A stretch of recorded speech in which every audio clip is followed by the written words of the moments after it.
meeting to order. Bailey, can we get a roll call, please? Councilmember Backus. Here. Councilmember Bain. Here. Councilmember Husnick. Here. Councilmember Eigner. Here. Mayor Winnick. Here, I'd like to ask everybody to rise for the Pledge of Allegiance. I pledge allegiance to the flag of the United States of America and to the republic for which it stands, one nation, under God, indivisible, with liberty and justice for all.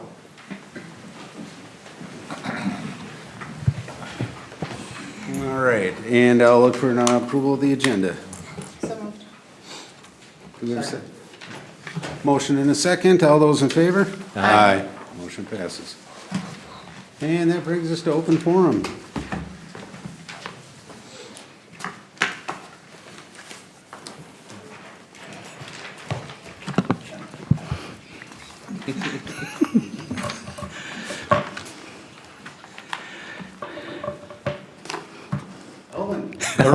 How about that? Okay, first, I just got one question. It's not being nasty here. Looking at the consent agenda here, you talk about redemption of the YMCA note and refinancing. Okay, it's my understanding that the taxpayers in the city of Forest Lake were saddled with a $13 million note to give to the Y to build their building. Okay. Now, this is being refinanced according to this literature here. Okay, got two questions. First of all, how much do we still owe on that note? And how much is it costing the taxpayers in the city on an annual basis? Somebody got an answer to that? This is going to be done tonight, right? It will be, yep. Okay, so give me the two answers. How much do we still owe on that $13 million? I can provide a point of clarity on that. That note revenue has nothing to do with the debt that the city issued. The YMCA issued their own debt issuance to complete the construction of that project, and we did confirm with the city attorney. Well, okay, answer my question. How much do we still owe? I don't have that off the top of my head, but the note that's being considered tonight is outside of that. Well, you're not answering my question. We borrowed $13 million. How much we still owe, and what are we paying per year on it? Do you know that? And off the top of my head, I can look into it and find that out for you. I want to see it in the paper, or put on the, this is the last meeting of the year, right? The people in the city of Forest Lake deserve to know what's going on. And this is an issue that's bad with me because this was done by three people: the mayor, Molly Bonnet, and Susan Young. The people in Forest Lake had no voice. All right.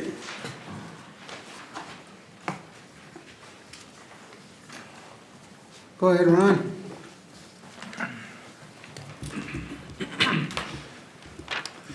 Evening, Ron Schaefer.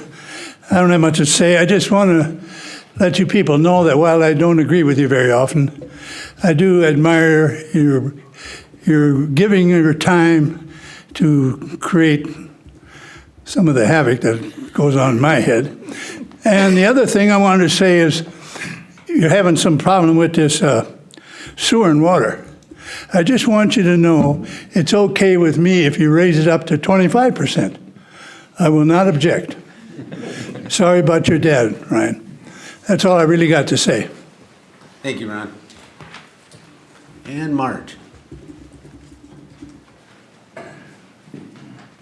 Good evening, Mayor and City Council. I'm here for three things, I guess, tonight as I'm sitting here. Again, I would like to ask you if you have done any research on putting a light at North Shore Trail and Highway 97. The lights are very nice down on Lofton Avenue, alerting traffic to an intersection. And I really feel it's important to have a light at 97 and North Shore Trail. The second one is, what is the resolution for unlicensed haulers, garbage haulers, here in the city of Forest Lake? When they don't have a license or refuse to buy one, what is your way of dealing with that? I guess, it would be a code violation. I think we would, if we had a complaint to the office, we would review if they had a license or not, and then what the code says, and then approach that as guided by the code, whether it's citation or notice or whatever the case may be. We'd have to see what the individual violation meant. Mr. Casey, can you follow that up with Bailey? If there's an individual complaint, I would, sure. I've made complaints. Yeah, I will talk to Bailey and see what the complaint is. Okay, thank you.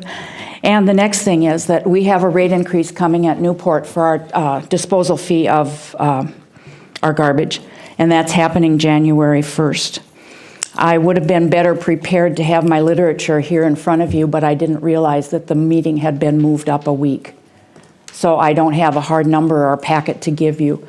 I will before the January meeting. I will give you numbers.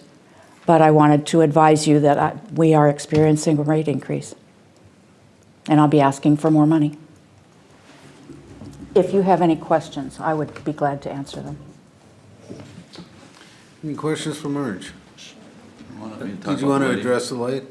Yeah, I'll address the lighting at North Shore and Highway 97. The permanent fixture will be something very similar to what's at Lofton and Highway 97. Excellent. Part of the MnDOT project in 2020 that'll construct a designated left turn lane for that intersection. Interim, something short term that we're working on right now, Public Works can comment on. We contacted Xcel Energy. There's going to be a light on the south side and the north side of the intersection. We signed the contract with Xcel, just waiting for them to put it in. But we won't get it for at least another year? It should be before Or- that. I'm sure it's just in their workload. We signed the contract maybe 2-3 weeks ago. Okay, good. Thank you very much. Thank you. I'll follow up with Xcel too and see where they're at with that. Thanks, Dave. Mr. Cheetah. One more question. Will there be a workshop for the city council before the end of the year?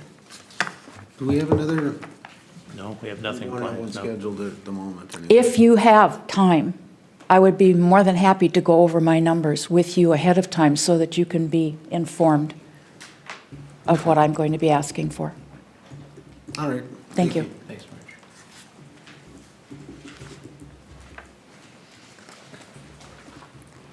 Dick Cheetah, 21833 Healy. I just have a couple comments tonight. First of all, I want to thank you three gentlemen that are leaving for your service and your dedication to the community. And next item is, I'd like to, being from old school, and I think you might agree, old school. I want to wish you a happy holiday, Merry Christmas, Happy Hanukkah, and any other combination that you'd like to celebrate. As far as the issues that you're going to deal with tonight, I think you've done a great job containing the finances and the commitments for the city and the relationship that you have with the community and being responsible and transparent. And I have to say this, I feel very comfortable with this young lady here who has addressed all of the questions that you've come up with, and at previous meetings when I've asked them and hasn't answered them. So thank you very much for your service. With that, I hope you all have a wonderful holiday. Thank you. All right, thank you. That ends the open forum for this evening.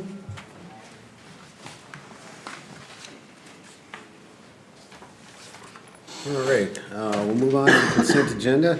Mr. Mayor, on your desk is Resolution 12-10-1806. This is a resolution that's designating polling places for 2019.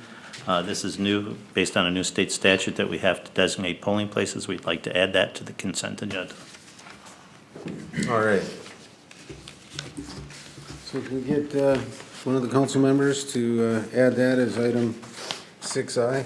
I'll make a motion to add Resolution 12-10-1806 to the consent agenda. All right, do we have a second on that? Second. All those in favor? Aye. All right, that's added on. And now I'll look for a motion for the consent agenda or changes to it. I guess I would like a little further discussion on the YMCA revenue note, just because we did have somebody ask about that.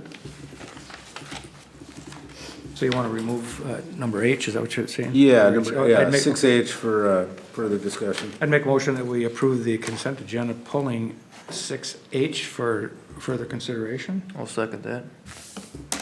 All right. All those in favor? Aye. So you made a motion pulling that one. That was approving the rest of the consent agenda? That's correct. That was That's- your intent? That was my intent, yes. Okay, thank you. All right, that brings us back to item 6H.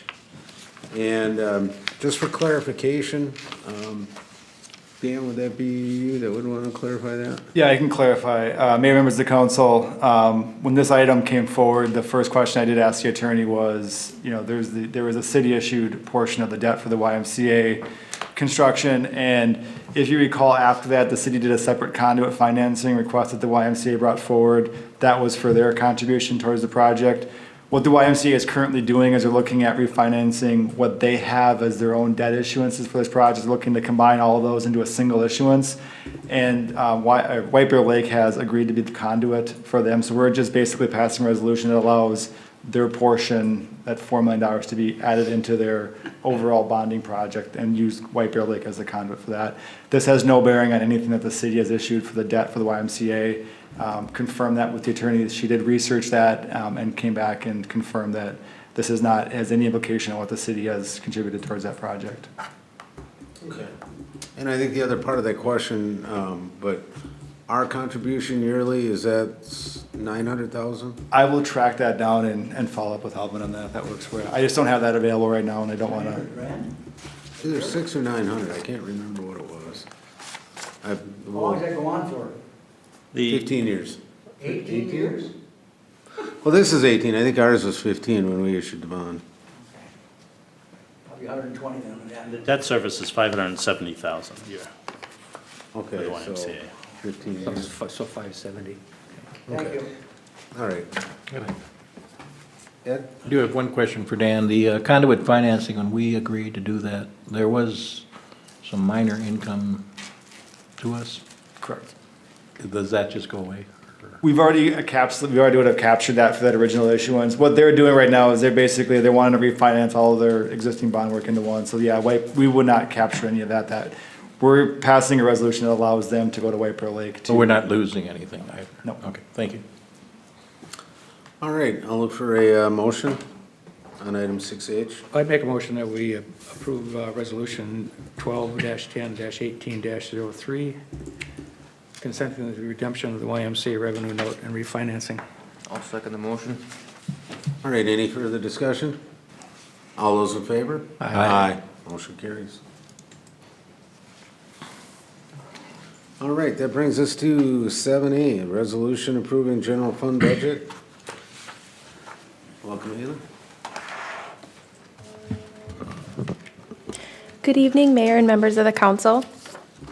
Tonight, we're asking for your approval of Resolution 12-10-18-04, which would be approving the 2019 property tax levy as well as the 2019 budgets.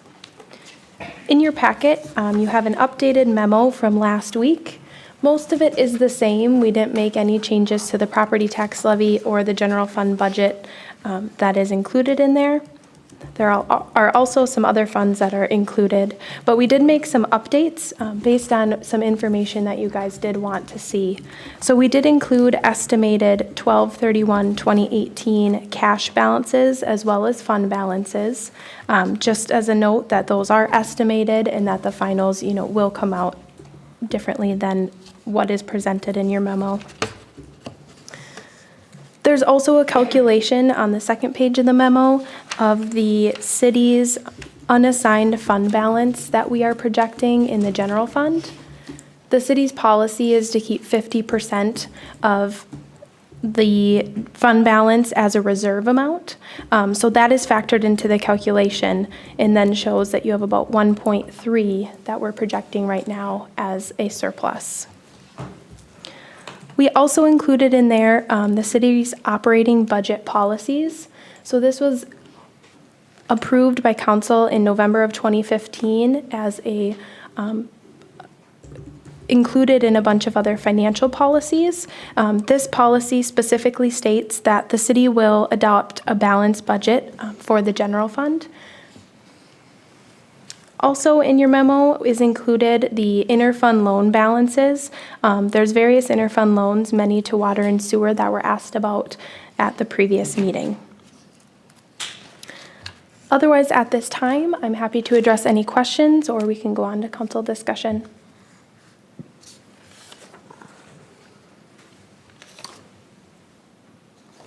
I'm still trying to decipher exactly where the 400 and some thousand from the airport refund or payment we got from lawsuit. And is that, where is that in the accounting point, I guess is what I'm looking at. Yep, so if you look on page 1 of your budget memo, sorry, I'm not sure what packet page it is. 32, thank you, Mara. You can see that Fund 450, the Airport Runway Project Fund, the cash balance and the fund balance is at about 80,000 in the deficit right now. Before we received that settlement for the runway, that was about 500,000. So that settlement did help and go into the deficit for the 450 fund. Okay.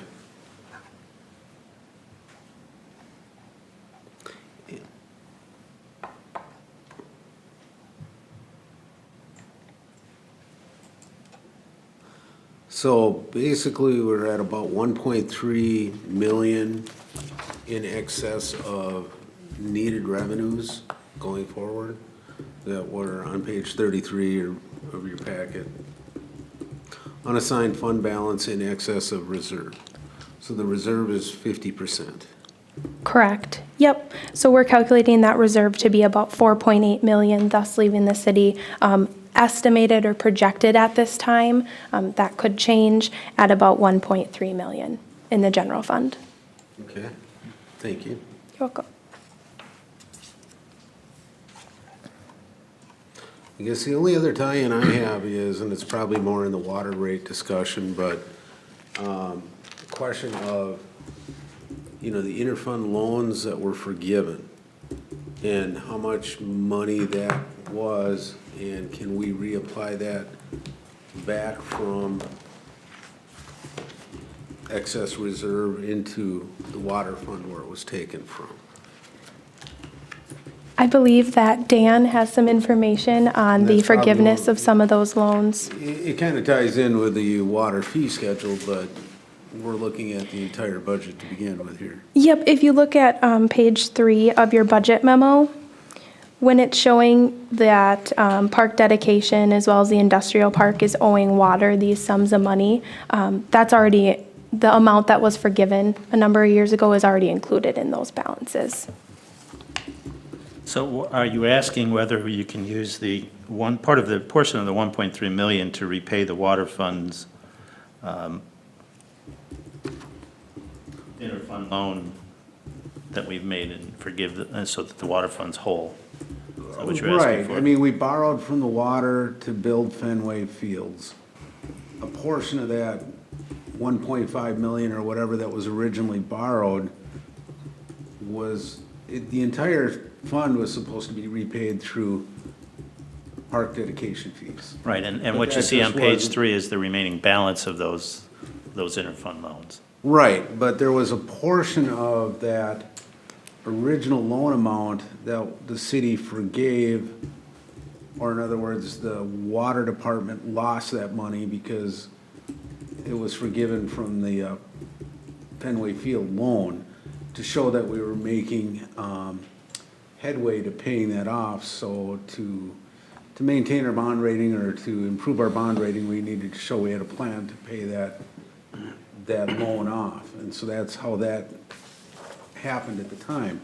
But since now we have excess revenues in those areas, I would like to look at reapplying some of that back to the water fund where it's desperately needed at the moment. I can provide a little bit of clarity on kind of the history of that. So I found a resolution back from 2013 that actually set up the repayment portion for the Fenway loan. At the time, the loan balance was $1.7 million, principal and interest that was on the fund balance. The resolution that was passed during that meeting basically says that the city will then pay back $1 million of that. So my estimation was $725,000 was forgiven. Also, at this time, in 2013, there was not a separate water and a sewer fund. They were combined. Those funds commingled at the time. That split did not happen until the following summer in 2014, when we split out the water and sewer fund into two separate funds. So when this fund balance, when this loan took place, it was coming out of one enterprise fund, which was both water and sewer, which had the funds commingled. In 2014, we split those two apart. So theoretically, that 725, which was the amount that I'm seeing as forgiven, would be owed split between both water and sewer to pay it back. If you wanted to make that pay back that part that was forgiven. That's based on the resolution. I'd have to confirm all that with the accounting to make sure that that actually took place. But those are the resolutions I was able to find that kind of tracked out, the history of the loan forgiveness for the Fenway loan. Okay, thank you, Dan. I just need to be clear on the genesis of where those funds came from. So when you say the city forgave $725 from the sewer and water fund, that came from general fund? That I don't, it doesn't say, that's what part of, we need to go back and actually track where that 725 was back from. Basically, my knowledge of it, and part of it was before I was on the council, so my knowledge of it is, the actual dollars, the money was taken from the water sewer fund to fund Fenway. To fund Fenway. So that's where the monies actually came from. As far as original, yep. As the debt versus, was it park department or water department? We weren't getting park dedication fees, but yet it's still on the book showed that we owed this money from this pocket to that pocket. So basically, my understanding was we were doing $250,000 a year for maybe $1 million. So for 4 years, we were forgiving, the water department was forgiving the Fenway Field loan at a rate of $250,000 a year to get that off of the books. It wasn't actually leveraging money or charging taxpayers money. It was just depreciating that off of the books, basically, is my understanding. I don't know if you can. Was that because the clarify. sewer and water fund were running in surplus and they were in surplus positions, and so they were able to essentially write off or It was pay down? robbed from one to pay the other, and then we weren't getting revenues back, but we still had these hanging on the books. It wasn't good for our bond rating. The bonding companies were looking at it going, you gotta have a plan to pay this off. You can't just leave it there. And so that's the plan that was coming up with it. So then to move this to kind of our decision tonight, are you saying, okay, maybe in hindsight, not the best plan, maybe we should take some of the 1.3 million and apply that back to That's what I'm repay? saying is, we need it in that area. Yep, That's where it came from originally. Agree. Even though Agree. it was forgiven, per se, it was borrowed from the water and sewer fund. So even if we just pay some of that back to the water fund, so that our rate increase isn't so significant to move forward with some of our projects. It's not going to cost taxpayers dimes. It's money that's just being transferred from, a balance now back into that account where it's needed. I think to simplify it as much as I can. I mean, we're just, part of that shell game, we're moving it over to where, from one bucket to another. So at one point, the sewer and water fund had excess funds that was used to fund Fenway Field.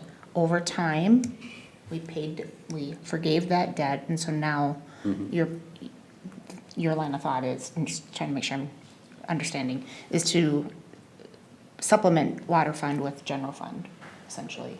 Well, with that surplus, I think. So. With that part of that surplus, we need to use to get that water done. It's all dollars and cents, and And the money originally came from the users of the water and sewer fund.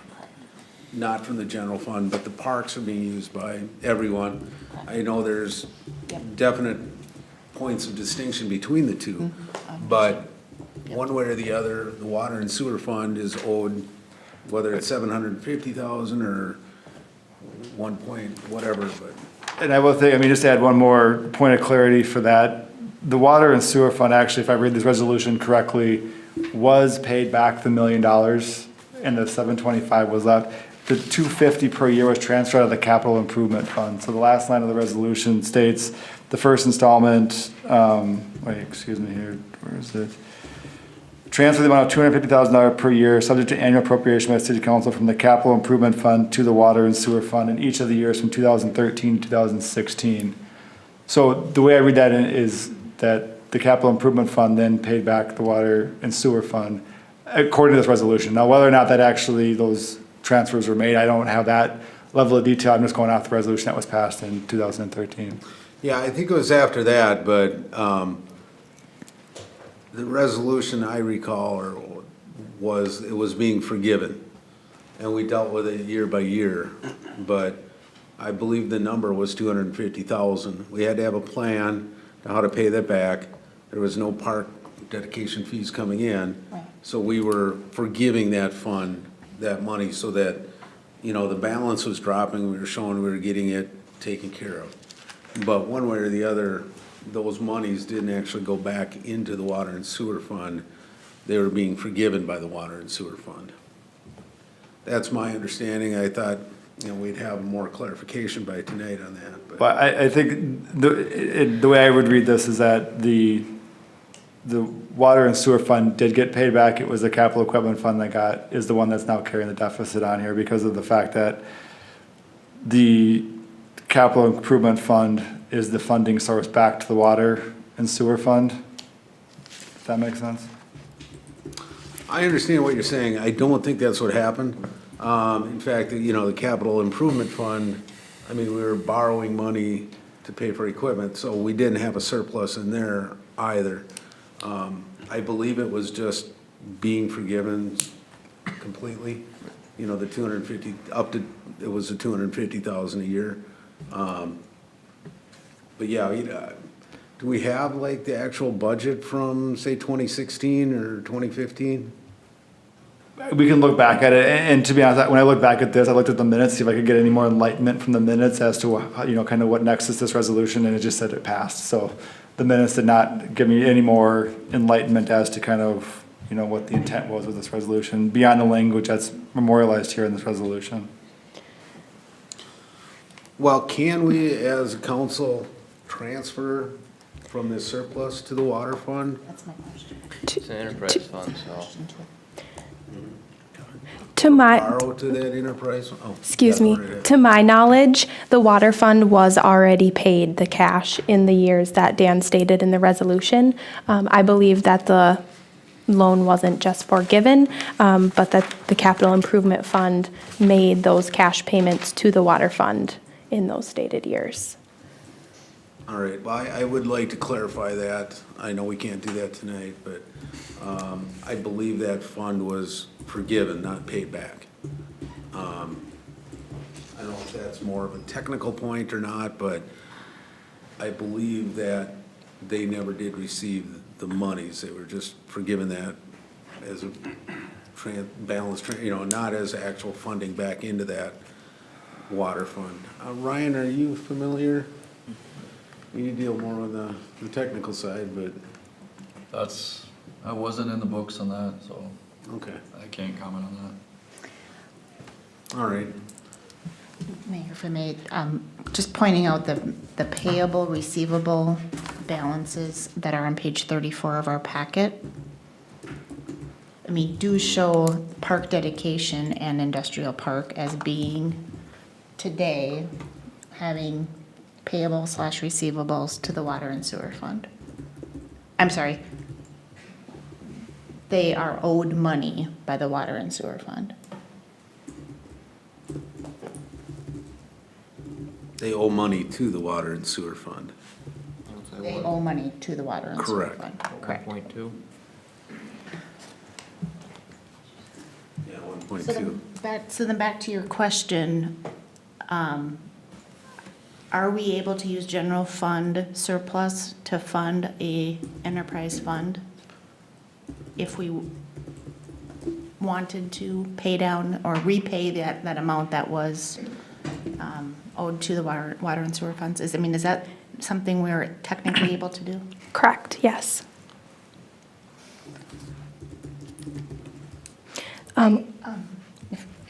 If I may, so that's an idea I could support around how we should use surplus, or what is, if we were to say that there were some surplus in the general fund. Water and sewer funds have some immediate needs, and we will need to go out to bonding, so those funds to be in the best shape possible, I think is in all of our advantage.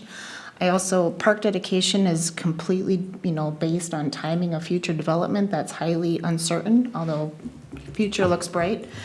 The industrial park, those amounts could be sitting out there for quite some time yet. They've been out there It's 15 years already. been out there without much activity, and that has a longer payback period. So, ultimately, we're gonna have to address that, but, tonight to get water and sewer funds in a better situation is something I could support.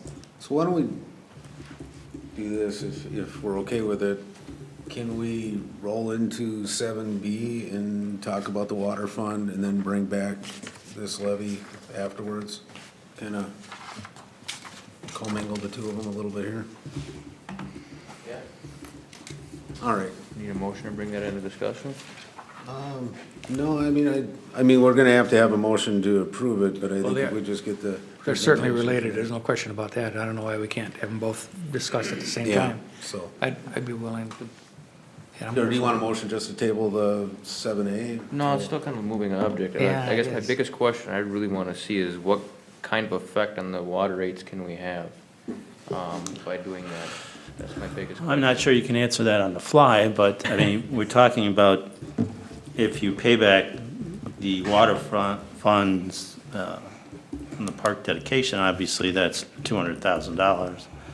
If you want to go even further and do the industrial park and the park fund, that's $600,000. If you want to pay both the water and the sewer back from park dedication and the industrial park, that's $1.2 million, and that takes most of your surplus. So I'm not sure you want to squeeze that much of your surplus, your excess cash out of there. So I think you should be a little more conservative than that. But definitely, if you wanted to look at least paying off the park dedication fund at $200,000 to both the water and the sewer fund, I think that's a reasonable number to take into consideration. Now, that kind of impact, and our firm can tell us that's really it's not a big impact on what the rates are going to be of an extra $200,000 to the water fund, so. Right. That is correct. If I could draw your attention to scenario 2, which is on page 23 of the actual report itself. After the last council meeting, we went back and we worked, together with the city and took the council's request into consideration, where we had looked at the overall meter fees. They were stagnant at the $2.50 previously. And at this point, what we've done is we've taken that $2.50 for the meter fee and applied the 3% inflationary factor over, the projections throughout the water utility rate study. In addition to that, we also increased the WAC fee is at $4,500. And so the interim result is that the 2019 estimated increase would be at 10%, which equals $6.85 per quarter. In addition to that, 2020 would be at 10%, but then in 2021 and 22, it would be at 7% and thereafter at 3%. So it really did significantly decrease the amount of increases that we were seeing. Now, if you're considering repaying that $200,000 as it is being discussed at this point, if you look at the cash in excess of reserve, if you look at that line, which is the 6th line from the bottom of that page, you'll see that at the end of 19, with that 10% increase, that we're at about $787,000 of cash in excess of reserve amounts. However, if you follow that over to 2026, then that cash in excess of reserve does fall down to $50,000. So the $200,000, as Patrick indicated, will not make a significant difference on the amount of a rate increase you have. However, what it would do is to set the city up for the future much better when you're looking at the additional projects that may come up, or if there's other emergency situations that do arise, you would have some additional cash in excess of the reserves to work with. All right, thank you. Just another point on, since we brought up scenario, whatever number it was here. We put that scenario together to react to what the council was saying at the last meeting and asking for lower rates. I have to caution you just a little bit on the scenario, even though we came up with it, I want to caution you, is that we're raising that WAC fee to $4,500. And that's the most dangerous, not dangerous isn't the word I'm looking for, but that's the most critical portion that may not come through. It's the riskiest portion is what I'm looking for, the word is. Because that's based on having 101 units come online every year for the next 20 years, basically, to meet those. So when it was at $3,400, it was a little, $3,500 to $3,600, it was a little less. But as you increase that WAC fee more, it puts the ability for us to make those targets a little bit more risky.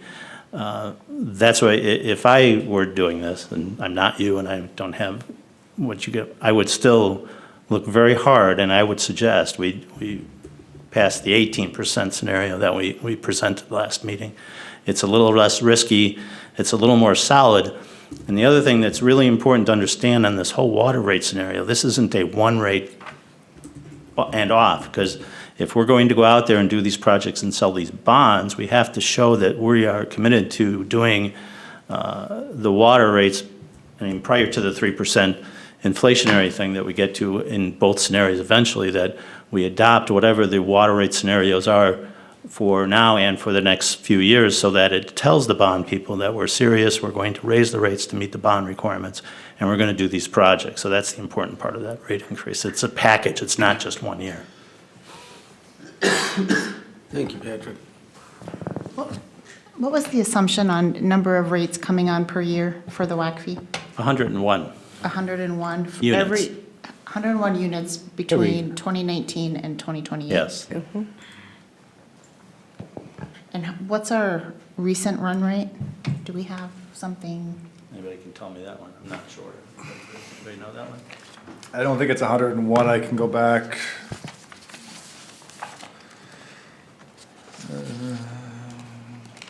No, apartment buildings are figured per residential unit, whether it's a studio or whatever. It's a point, they're actually figured by per meter size, water meter size, so they get a residential equivalency. I'm just looking at WAC revenue here.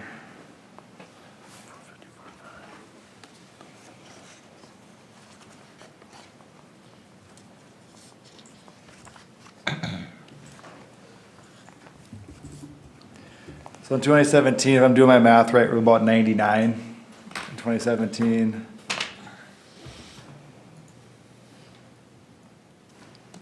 And then in 2016, we had 57. So that's taken the total WAC revenue from 16 and 17 and divided out by the current WAC rate of 1,800. Yeah, and the difference in the WAC is about $90,000 between the $4,600 fee and the $4,500 fee and the $3,600 fee. So, and then it kind of gets back to your cash infusion scenario. So, Is that WAC fee of 4,500 realistic? I mean, if you pass it, it will be. Well, I mean, are we going to actually be able to, I mean, are we going to get so much pushback from developers, builders, or? I don't know, when we looked at when we looked at the rates, I know we were on the low end of the WAC fee rates, and they're bringing up to us to 3,600 was getting us to the low middle.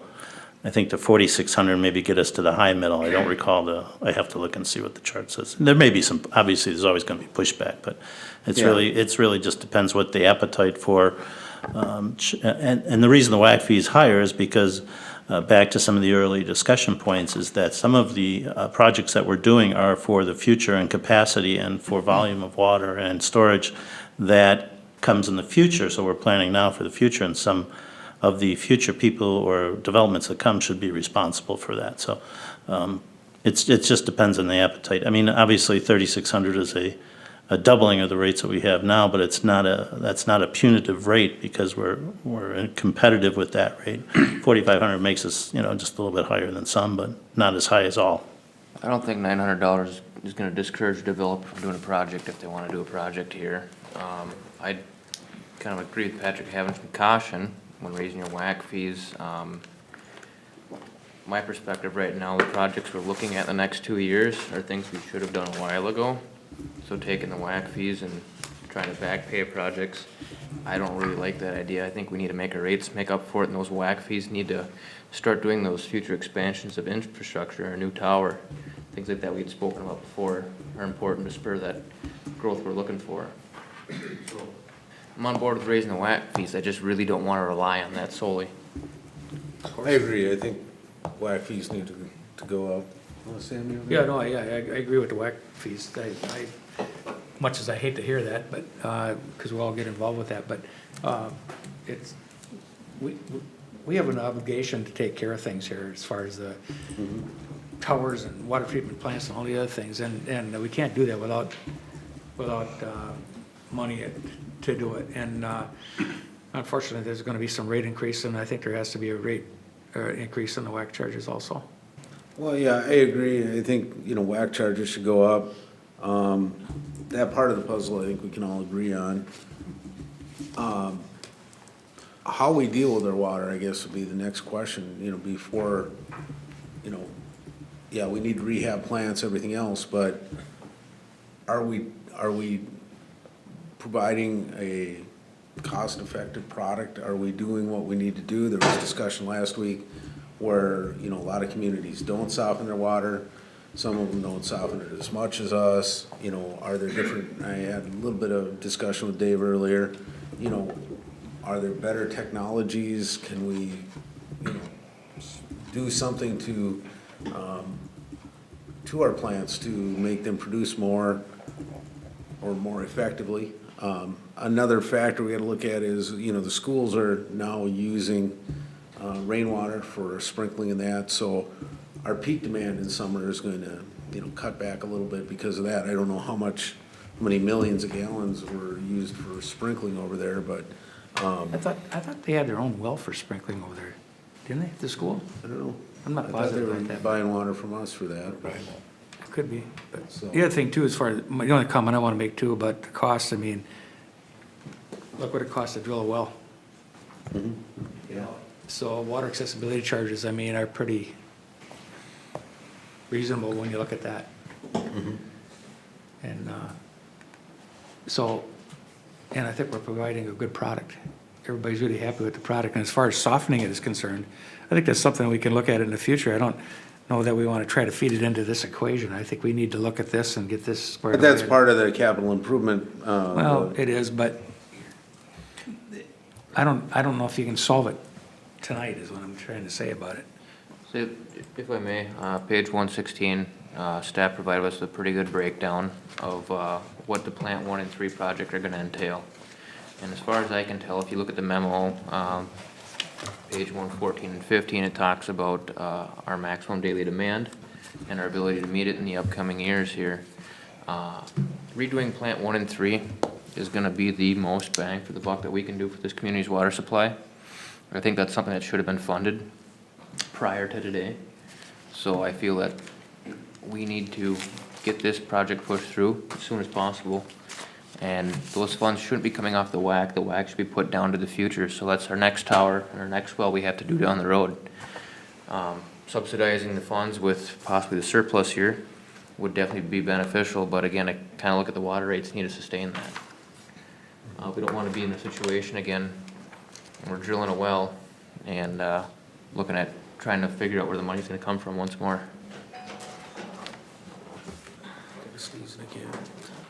I agree with you. I think there's some alternatives we need to explore. In staging these plant rehabs out so that, it can be an ongoing instead of, this one large chunk. But, if we got 3 different treatment plants, and I think that was, Dave, you can maybe speak of that, but, getting them staged to where, it's every 3 or 5 years we're doing a single plant rather than having all this come up at one time. Well, 1 and 3 are tied together is my understanding, is why that's a joint project. Other than that, I think we are staged out. Is that right, Dave? Part of the project, I think, is to split 1 and 3, correct? Correct, yeah. Yeah. And just to speak a little bit on, Mayor Winnick was saying, I can't speak for the past of, before I was here, but there wasn't a lot of planning of preventive maintenance and for taking care of stuff, and like I spoke with the mayor, at some point you gotta redo everything, just like the lift stations when we did that. You gotta start off new, but then going forward, yeah, in 20 years, you're not gonna be looking for a $3 million project. You're gonna do it sporadically. Okay, at this point, we're gonna, upgrade the chemical feeds. It's not, and then 1 year we're gonna do high service pumps, and 1 year we're gonna do the roof, and, so it won't be one huge chunk. It'll be planned out.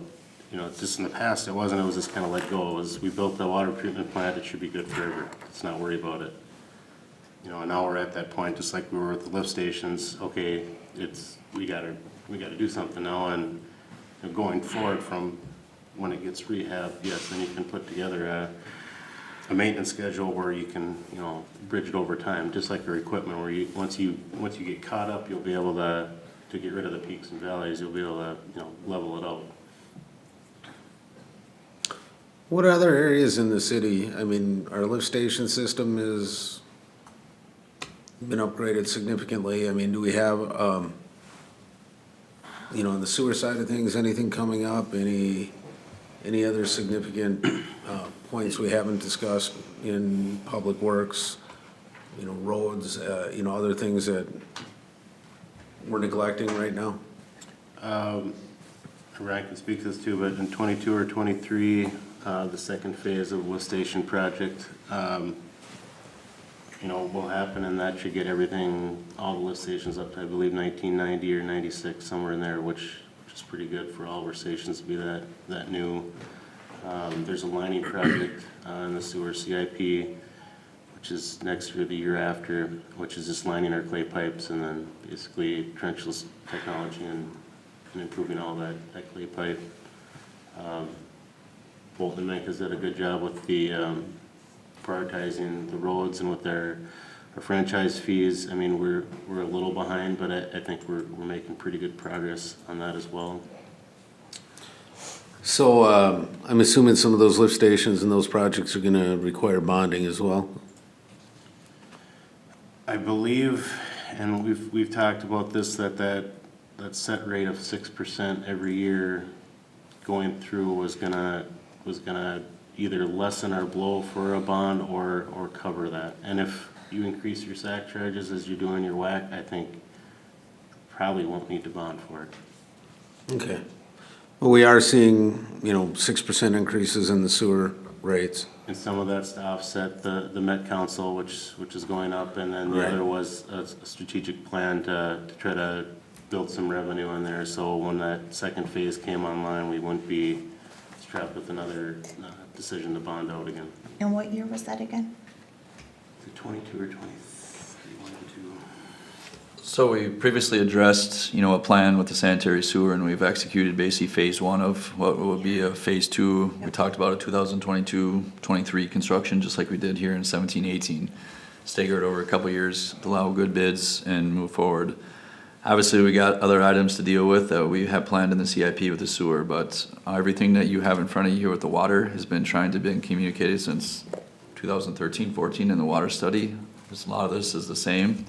Some of the stuff's been updated as some of these line items, we've actually went out and received just some check and balances from contractors and got some quotes on some of this stuff to make sure we're in line with it. But you're basically looking at 3 treatment plants you guys haven't touched since they were built. And just software and electrical components within them that aren't running efficiently, or even you haven't even touched the media within the plants. The most important portion of the plants that filters your water. It's sat there for, well, one plant will be 23 years next year. We haven't touched it. So It does wear those out. are the things that are itemized here.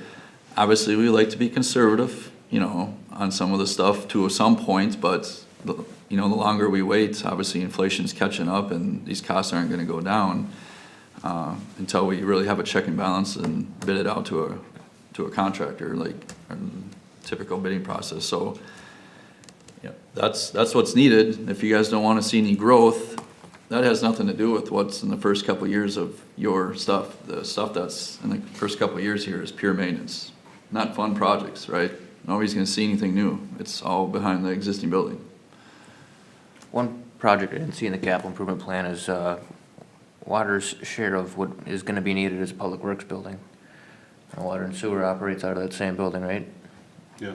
They should have a share in funding that new public works building that we do need, and hopefully is a future conversation. So as far as I can tell, there's another spot we're gonna be behind the 8 ball, and if we don't do something. Yeah, good point. Appreciate you bringing that out. 'Cause we do have to keep that in mind, and we have to start planning for that. Rehabbing either one of the plants 1 and 3 going to increase, or do we have an ability to increase production capacity? Once 1 and 3 get separated, you'll be able to increase capacity, because right now you can either run 1 or 3. I mean, they're 2 separate plants. They have 2 filters. They have all the high service pumps. They have the softeners. They're all 2 individual plants, but they're hooked together to a point where they can only chemical feed, and some of the processes are combined. And part of that, this project would be splitting that out, so you'd have 2 independent plants. Will that double our capacity in those plants, or? It won't double it. You're still gonna have downtime and just those plants backwash, so you're gonna have to stagger them. So at some point in time, one's gonna have to be down to backwash, and then it's gonna be a dance with 3 of them to time them out, so they all can, one will be backwashing while the other one's running, and then, but right now, if one's in backwash, then you're just down to plant 2, where this one, if it was backwashing, then you'd be able to switch the other plant. So capacity-wise, it'd be able to keep up a lot better, especially in the summertime. How long does it take a plant to recharge? A few hours. Okay.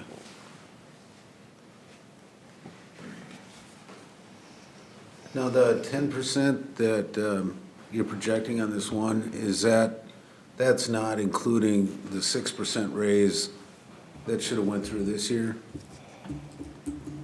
Actually, since nothing went through for 2018, the 10% would include that 6%. Essentially, we're kind of ignoring the 6% that didn't happen. Okay, And I'm so just we're asking, we're starting- not gonna add the 6% No, we are plus not. the 10%? No, we're not. Okay. Just to backtrack quickly, Dave or Ryan, separating those plants is gonna give us roughly 1 million gallons a day extra production, is that correct? I'd say more like 500,000. Yeah, because on average, we're close to 1 million a day citywide. Okay. So it's gonna significantly, Not in the summertime, but it's still significantly increase our production capacity? Yeah, you said, in the summertime now, your plants are just trying to fill your water towers, or just trying to hold up, and a lot of times in the summer, you're watching your towers drop as you're making water. Well, if you had that extra 500,000 gallons a day is a lot of water that you can, that's picking up a lot of that slack where you're gonna be able to fill and be able to have a plant actually turn off. You don't really see that very often in the summertime where one can just stop. Well, we have to do something. There's no doubt about that. I don't think we have to do all this that's staged out as it's staged out. I think planning ahead is really important. I'm kind of frustrated that we're at this point without being able to talk about it. Getting the water meters replaced with a more efficient system is going to make a big difference as well. I mean, if we're losing 10, 15% or more of our billable water through faulty water meters, I mean, that's costing us a lot of money. It's costing the other users of the system a lot of money as well, and rate increases. I would like us to do something. I don't want to approve this whole, I mean, unfortunately, it's just a plan for the future, but it always gets looked back at. And I'd like to see plant 1 and 3 taken care of, and I'd like to see water meters taken care of. And then I really think it's up to another council 3 or 4 years from now to really evaluate where things are at.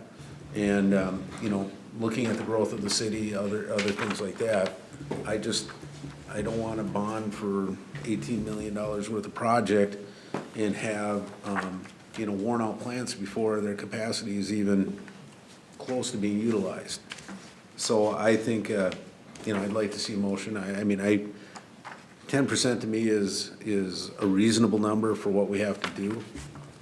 But I really think it's getting the ball rolling and then allowing another council to analyze where we're at 4 years from now, 5 years from now, both in capacity and anticipated growth for the future, and go from there. Any other thoughts? Were we looking at applying that 6% to the fourth quarter that we should have? Yeah, it didn't make a significant difference to put that 6% in, and we didn't want to really confuse the ratepayers or the billing company and try to put one rate on top of another. It just didn't make a lot of sense for the return on the funds that we would get. So we'd prefer just to do it all at once. What do we have for the staff suggestion?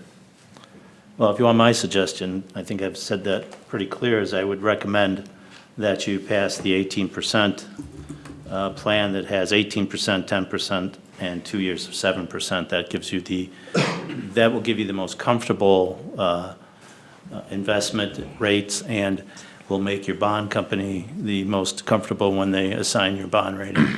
So that would be my suggestion.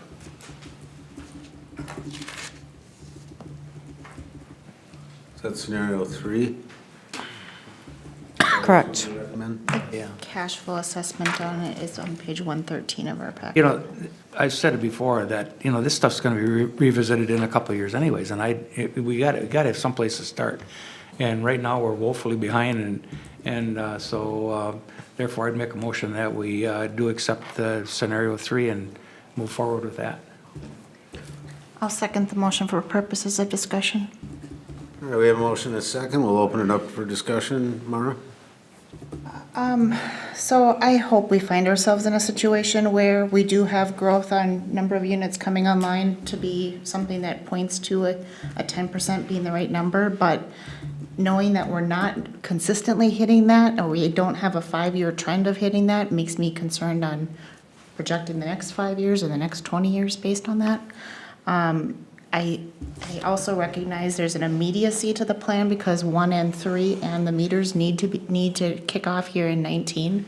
So I think we need to be conservative and go with scenario 3, go with 8. I mean, our motion tonight is simply to set rates for the upcoming year. We can evaluate if something changes in either the cost plan for the CIP or evaluation based on revenue coming in from WAC, that could be reduced in future years. But those are things we don't know. And what we do know is that we have big expenses coming in 19. So I am most comfortable with scenario 3. All right.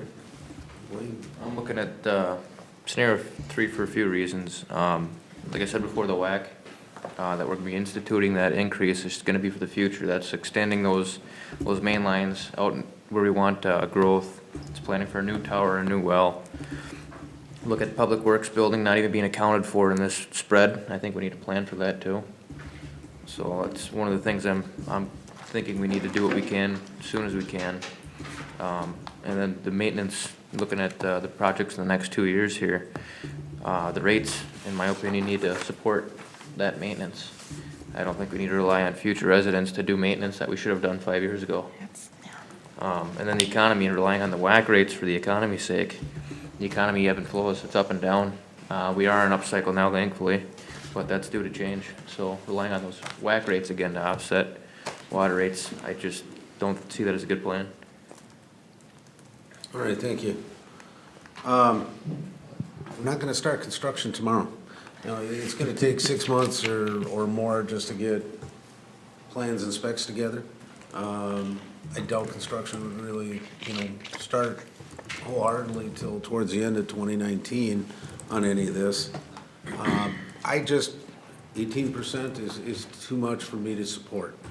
If that's what's needed, I guess it is, but we should have been able to deal with this earlier, to have some more discussion. I'm okay with supporting a 10%, but that's my limit on it. Ed? Yeah, I kind of feel like I'm in favor of the 10% scenario, but also I'd like to look at the volume of water used. I mean, if we're going to increase the rates, I'm going to think there's going to be a dampening that people will automatically try and decrease their water usage, I would think, which means you won't collect what you think you're collecting. And maybe they're, I don't know, are we tiered right now at how much water is used, the rate changes? There's a couple of tiers in there, yeah. So could we look at changing those tiers?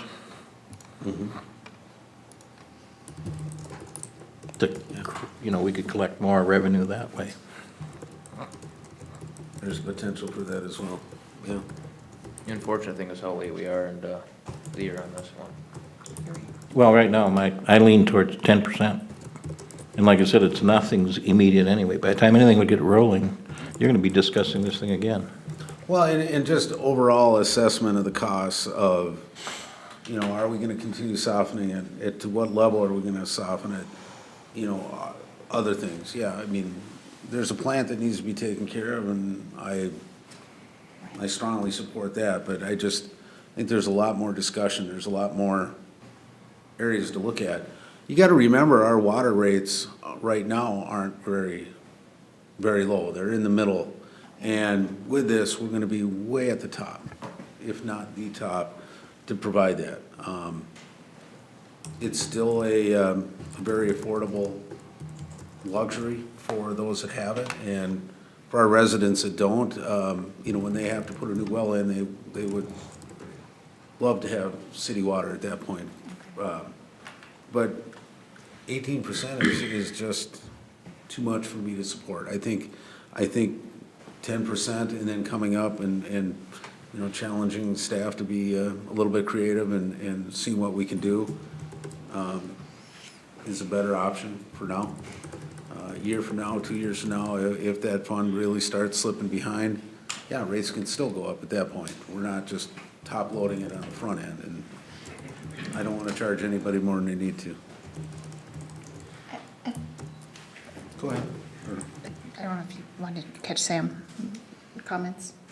Oh, no, it's just that, again, I mean, this is something that could be revisited in a year.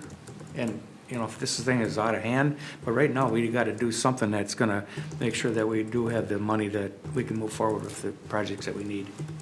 I have a timing question for staff. If we are going to consider the treatment plant and also the meters in 19, when do we start the conversations with bonding companies?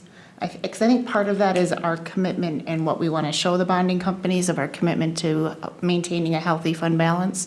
And so while I can appreciate, maybe let's try a lower number, that concerns me is the message that sends to the bonding company. So help me understand the timing. I think once we get I think the numbers will be close once we start making the drawings and the construction estimates and all of that. So once we get that firmed up a little bit, we will talk to Ellers almost immediately after that. So Ryan, I don't know how long it's going to take to get all that done, but it will be early on, and mid-year, before mid-year is out, I would think, that we would do this. And just to make sure that we understand the 18% up front, it really is a function of making sure the cash flow works through the entire process. It's not just raising the rates for this year because we want it, we need it right away. It's for supporting the entire plan that's been put in front of you, that front loads it to get the cash and then keeps that, the cash balance is healthy and keeps us in the black, so. So it means in year 2, if you do a 10% rate increase, it's 10% off of a bigger number, which you got that cash. That's also as well, so it's all cumulative, it's like compound interest, it's the same kind of principle here. Sorry, Ryan, when will we have the? So plants 1 and 3, potentially you could be in construction in September, early October. Obviously, there's things you would have to wait till winter when you're at low flows, such as the media rehab. So some of those costs, like we did with the lift station, we just didn't pay everything all up front, right? We invested and strategized on when we would pull that bond, because your first payment to your contractor probably could be paid with cash, right? And then boom, then maybe your second and third payments get pretty big. That's when you have to start making some of those payments with your bond proceeds. Yeah, and the meters would start before then. I would assume that we try to get that started real early because that's a big project to replace all the meters. So that would start before the construction of the plant repairs or updates. Thank you. So I'm Oh, go ahead. running the numbers, see page 97 in our packet, looking at the average increase for scenario 3, for average homeowner here. It's comes out to be about $3.34 a month extra. 18% seems like a big number, but when you want to look at that for your water, the thing you're using all day, every day without thinking about, it's kind of a no-brainer to me. I just don't want to kick the can down the road again.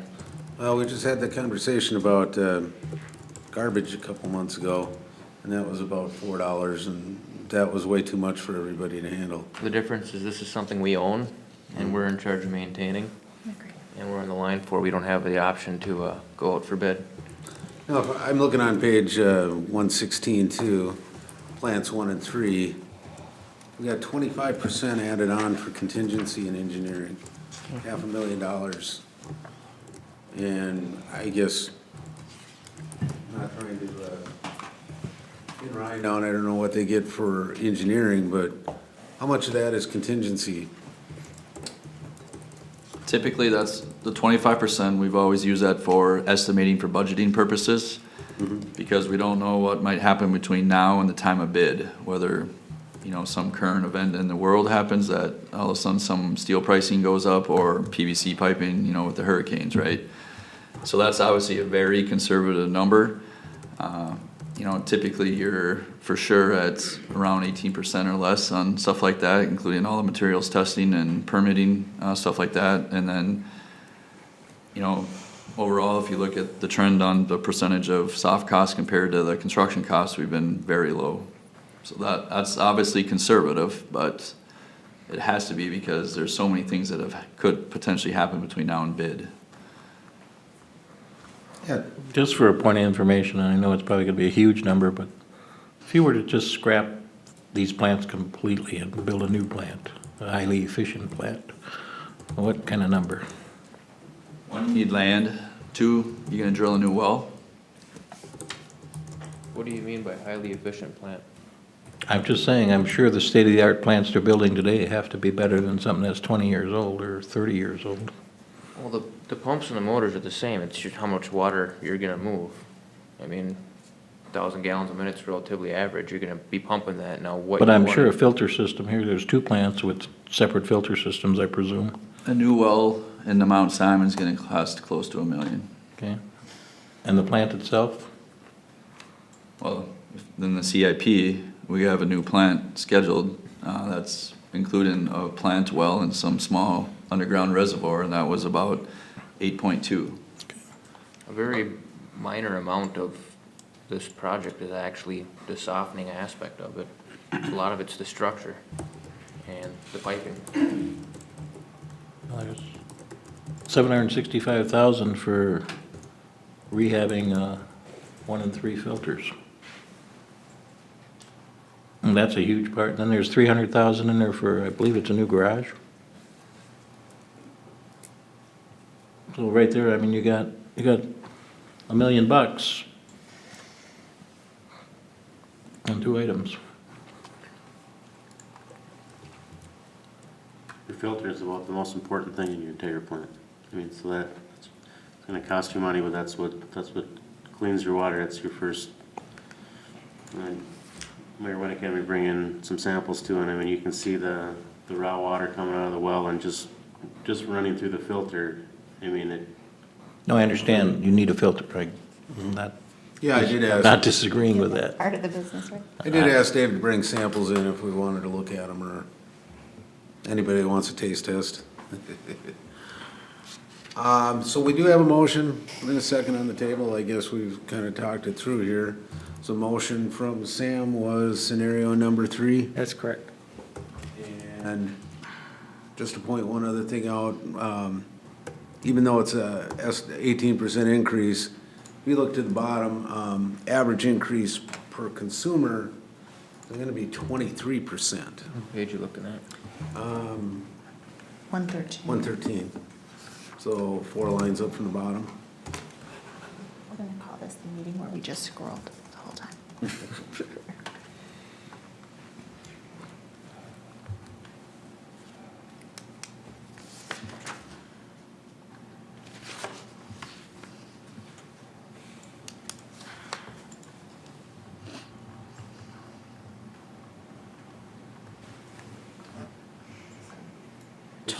23% or $40 for the year. And at $40 a year is the figure I used, you knock that down, I thought that was, yeah, $3.35 a month. That's almost 2 bottles of water at the grocery store. Cup of coffee. Everybody likes to use that comparison. But it's just one more. It's just, The sewer is gonna add more, this is gonna add more. It all adds up. You know, it doesn't seem like a lot individually, but, you know. it isn't that we're looking for a profit here. We're looking for something that needs to be fixed, and we have to fund it somehow. And it's unfortunate that it went this long. Yeah. If I recall, you were in favor of the cup of coffee earlier. Yeah, I was, and, you know. But you want breakfast, you don't want cappuccino. Just over to the gas station. Bailey, I guess we'll look for a roll call vote? Councilmember Backus? Yes. Councilmember Bain? Aye. Councilmember Husnick? Aye. Councilmember Eigner? No. And Mayor Winnick? No, so motion passes. All right, and that brings us back to 7A. Discuss the general fund again.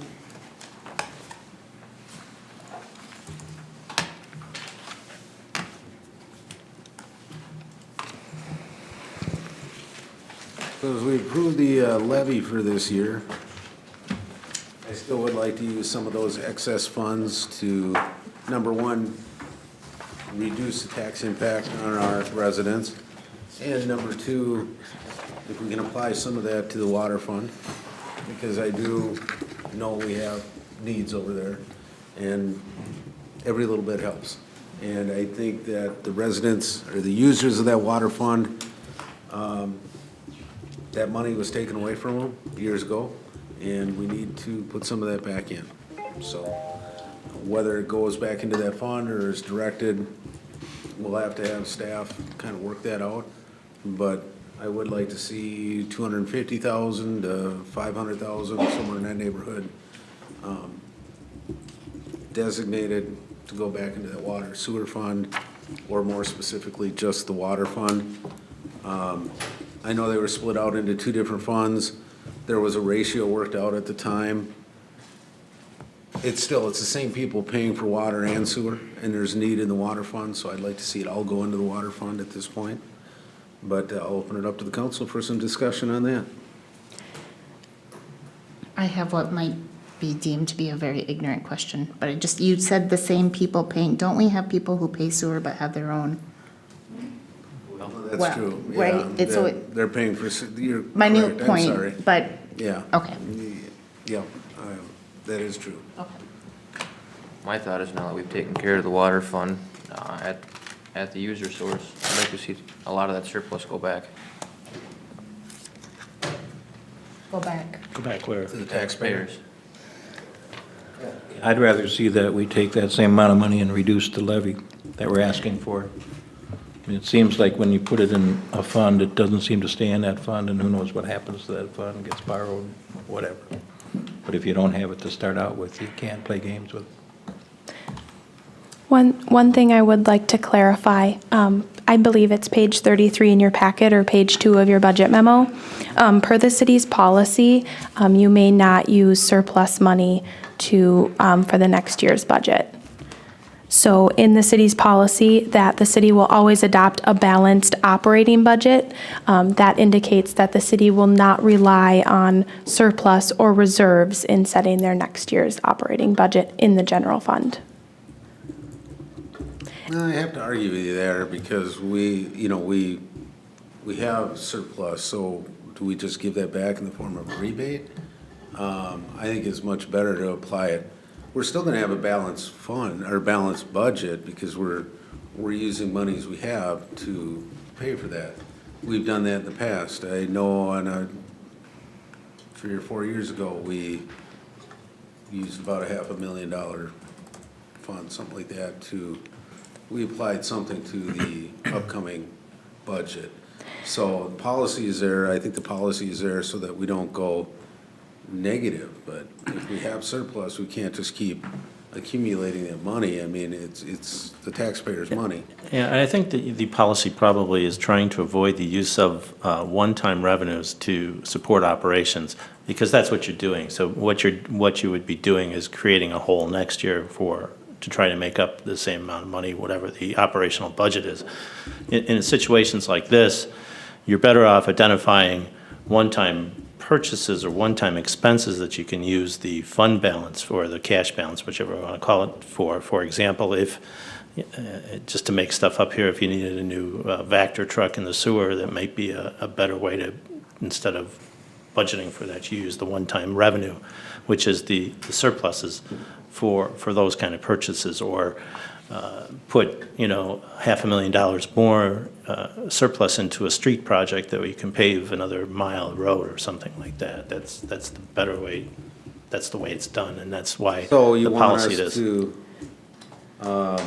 pull money out of the capital improvement fund? No. What I'm suggesting that is if you want to effectively use your surpluses, that you identify one-time expenditures, and one of the better ways to do that is to say, okay, we have a road fund, we have a road, put more money in, pave more miles of road with another $500,000, instead of trying to make so that you can, in the long run, you actually don't have to bond as much levy as much, because you've taken a mile or 2 miles off the road list. So being that the road improvement is more like a capital improvement, you use it for a one-time expenditure instead of trying to fool around with the levy. One thing I also do want to stress is that we provided the estimated cash and fund balances, as well as the estimated surplus or unassigned fund balance in the general fund. We're not asking you tonight to dictate how you would like to spend that. In the coming months, we will have a more definite answer on what that unassigned fund balance is, just to clarify. So basically, you're looking at us setting the levy tonight. Correct. Tonight, we are looking at Resolution 12-10-1804, setting the property tax levy for 2019, as well as the 2019 budgets that are presented in that resolution. What if we wanted to give this money and let the taxpayers keep it? We would need to lower that levy after we apply that surplus. Then you've created a one-time revenue hole that you're going to have next year, because you've balanced your budget based on the levy.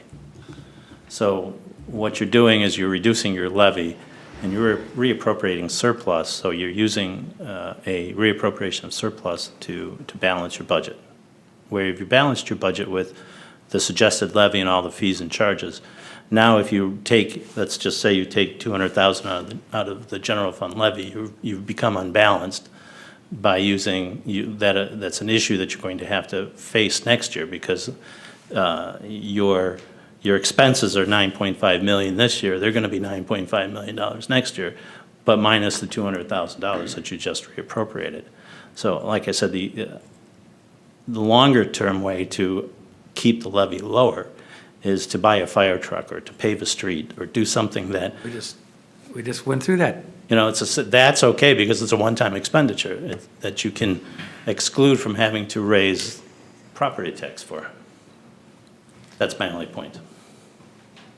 That subject just came up with a fire truck for the tender, huh? We just bought two. Well, how's it funded? Through the capital improvement fund, Yeah, right? but I mean, why not use that surplus for that? So then we budgeted. Well, that's what I was just asking, you know, use yeah. it, take something out of our capital improvement fund and use that. Either that or the other thing that you have, which is obvious in the memo that was brought forth, is that you have other funds that have negative balances. Yes. That you should really pay attention to. And maybe the better way is to make those non-negative. I think that's, I just want, you should consider something like that as well.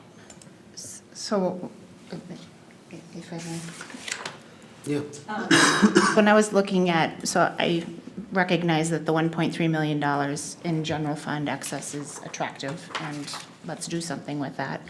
But then I balanced that off with, on page 32 of our memo, the number of funds that are sitting in a deficit position. We have 2 TIF funds that are currently sitting in a deficit position. That's probably a short-term thing that over time with those projects will even out. But the more concerning for me is the 843 airport industrial, or Headwaters Industrial Park, and then the $80,000 that's sitting in the airport runway project deficit. So those two, and all of the funds that are in deficit positions is $993,000, which really leaves us with a true full balance sheet surplus of about $300,000. Haircut that for the fact that we're still not sitting at a final year end, makes me concerned. Also given, as I mentioned previously, the weakness of the repayment sources for some of those interfund loans, being park dedication and that industrial park. Just makes me nervous on making a permanent impact, which would be a reduction of the levy when we have those uncertainties sitting right now on the balance sheet. Well, just to address, I think the airport fund is part of the lease payment from them there, so that is taking care of itself. The other TIF districts are taking care of themselves. That won't get taken care of. The 800,000, that'll be covered by land sales at Fenway. Yeah, that's what was hopefully envisioned. anyway. Yeah, once the lots sell, that would repair that loan or that Okay, deficit. so there are sources for those. A Not couple of them short. might be long-term, but. Right, they're long-term. So to counteract that risk, I would be more in favor of allocating some of those funds to a capital improvement fund or something that's going to help long-term stability rather than. Well, and we already allocated some to paving projects or Right, gravel we to did. pavement. We could do a bigger bump to that. Yeah, that's got a potential to it. Fire department, we're covered there. You have a plan going forward and we're fully funded, right, chief? For the Well, trucks? we've got a plan going forward. I believe that because of the 4 trucks in 5 years that we have coming up, it does put our TIF fund in a deficit. Correct. If you look forward at the capital improvement fund, I believe in 5 years from now, it goes into the deficit based on current funding levels. And one thing that we did do when the debt fell off on this last budget, we took that debt service and applied it right into the capital improvements. So we do have a dedicated funding source for capital improvements. But historically, since we've been so far in arrears in terms of funding our capital equipment, when we do run into surpluses, historically, we recommended always to put the bulk of that into the capital equipment so we can stave off bonding when those purchases come due, which is one of the reasons why we've been able to purchase these 2 fire trucks without having to bond for them. So last year, the surplus that was generated was applied to the capital. And some of that surplus funds is we tend to, with our building permit revenue, we don't always, we can't project within, $50 of where that's going to come in. So we always tend to project relatively conservative. we've had some pretty robust years in terms of, permit revenue. See, we had a storm coming through, we had some pretty big projects come online. So I think seeing that moving forward, we may see some of those, especially if the construction market starts to contract a little bit, some of those revenue sources moving forward may not necessarily be as robust in future years. We did increase it up this year to decrease the levy amount, so we did go back and say, okay, we're a little bit too conservative in 18, let's bring it up in 19, so we did bring that up. I just, I wouldn't want to, you don't want to go too far back, because if that building permit revenue doesn't come in, that hole all of a sudden kind of becomes deeper, then we may have to not be able to do that capital equipment transfer. And so we could be, in a problem in a couple more years when we're having to make those capital purchases. Do we currently have any bonds we can pay down or pay off? We do not. Nope, we have to wait. We can't just pay off bonds at any time. We have to wait until they are callable, and currently we do not have any bonds that are callable. And in the next year, we won't have anything callable? I don't believe so. All right, thank you. What would be staff's recommendation with the surplus? You're probably not going to like this one either, so. No, I fully recommend that you take any amount of surplus, whatever that might be, and apply it to a one-time expenditure, whether it be more roads or whether it be more capital equipment, so that when you come to the same point next year, you're not trying to fight uphill because you've reallocated $200,000 in surplus out of the general fund and left yourself a hole. And traditionally, a budget policy should address one-time revenue, how you reappropriate surplus or what you use the surpluses for. And I think the most obvious, if you're not going to fund negative fund balances in other funds, is to use for one-time expenditures of roads, equipment, or other things that I can't think of right now. So I'm going to throw a couple things out here and put Ryan on the spot to start with, because I'm sure you can find plenty of areas to appropriate some money, but our road maintenance has been doing exceptionally well. Are we staying ahead of it? Are we slipping behind, do you think? I mean, can we look at doing, how do we maximize that extra money we have right now? Can we leverage it with our, our streets and plans there? I don't mind putting more into just a gravel to asphalt policy, but we're not, we're just starting that, and I don't think we're gonna get a lot of traction on it in the next year. We gotta get our residents to be informed on it and have those projects come up. But again, Ryan, is there areas there that you would think of? And then before you come up with too many, I'm just gonna throw this other thought out, because Blaine, you pointed it out, is, we do have a public works need for a building at some future time. And if there's a way we can start a fund for that that's dedicated for it, I would like to have money in the bank to pay for a building like that, or at least, half of it, so we don't have to bond and go into debt for public works facility when that comes in. In the water plan, we have a new water treatment plant and a tower. It'd be a perfect spot to tie in a new public works facility too. So maybe it is time to start funding that X amount of dollars per year and use some of this money, lock it down for a public works facility. But anyway, I've talked enough, Ryan. I'd like to hear from you as far as, what you'd like to see being done around the community as well. So I guess I would throw it out there first, if there's not an immediate need for a piece of equipment or a vehicle now or for next year, then we should move on maybe to the infrastructure, right? But if you do have something like that, I think that's something you might want to address too. But also, we're pretty far in our ADA transition plan that will probably move into public comments here in 19. There's a number of pedestrian ramps throughout the city that are not ADA compliant. You could apply that money towards upgrading those, as a lot of communities have done those as isolated projects. Or you could certainly add that to the local street project that definitely could use more funding to extend that roadway. I mean, we have additional lineal feet, miles, infrastructure inventoried, so we know what we're already dealing with. It's just a matter of fact now adding, if you're talking $200,000, you would just add $200,000 to the project and we'd make the project go that much farther. So we're already preparing plans and specs, so that's already in the works.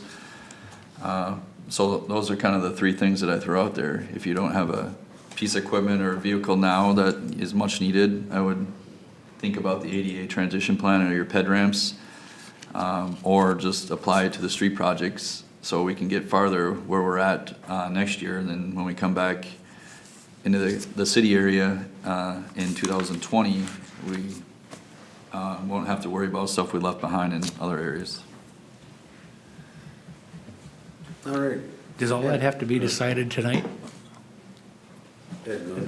Exam.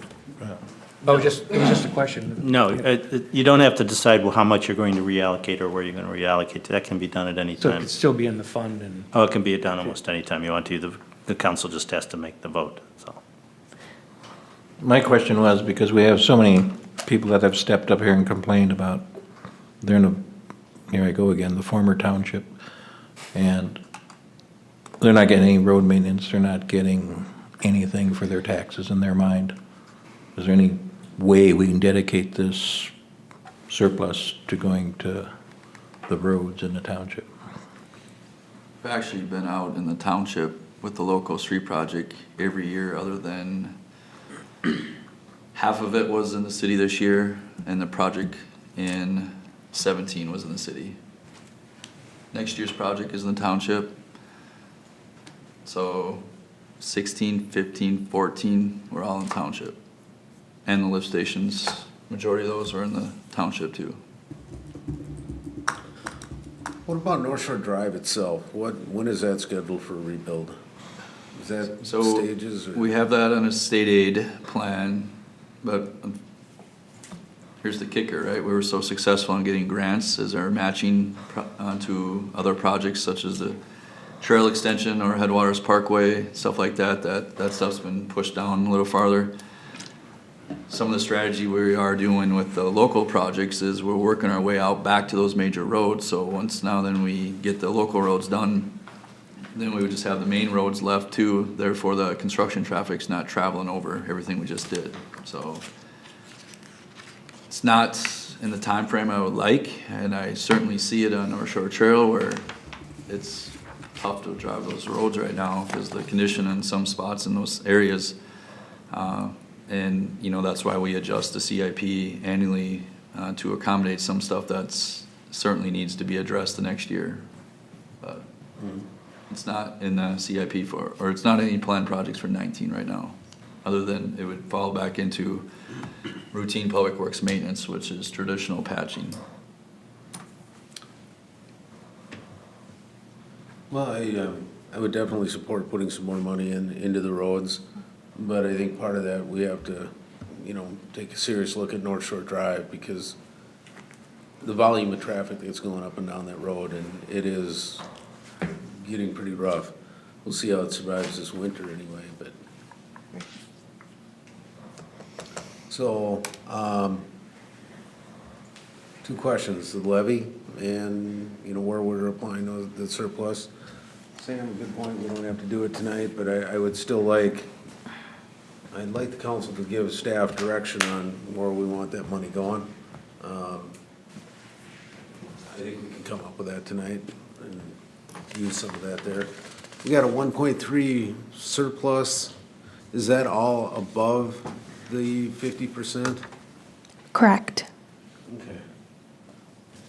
I honestly don't understand why we can't use part of that to bring down this year's levy.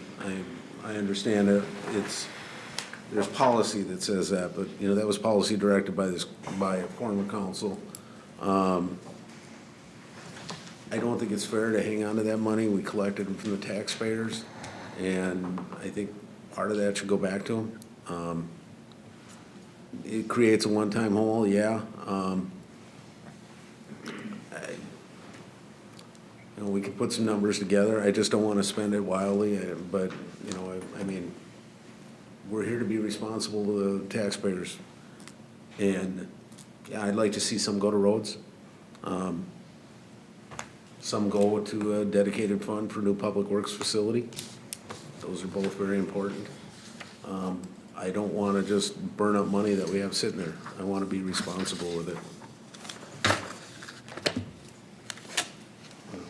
Yeah, I also agree that I don't want to be collecting money for the sake of collecting money. And I don't see anything wrong with, my understanding is we could set the levy. We could not raise the levy after we set it, but we certainly can lower it. And I think that's in our purview to do that. Well, the taxpayers, the city of Forest Lake, are also going to be seeing significant tax increases in the school, bonding, other things. We're not here to punish one for the other, or this or that, but if we've got extra money, I think we need to be very responsible with it. Not just let it build up and not do anything with it. That's not fair to the people that are paying into it. But yeah, if we're setting a max tax rate, then we can have that discussion. I mean, we don't have to be at 40.3. It could be at 39. We could set that number, and we could apply some of those funds to the difference. It is a one-time. It's, as Patrick pointed out, not the best way to do it because it leaves a hole next year, but it's not right to be taxing people more than we're spending. And I think we're taking care of the city very well. We're on a pay-as-you-go now for equipment. Our roads are getting taken care of. We just bought park equipment. We're not saying no to anything, but if we've got extra money, we need to look at how we do that.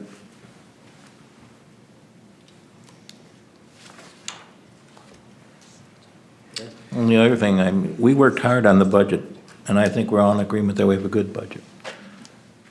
So to have money collected above the budget that we said, this is what we need to run the city next year. I just think we're collecting more than we need.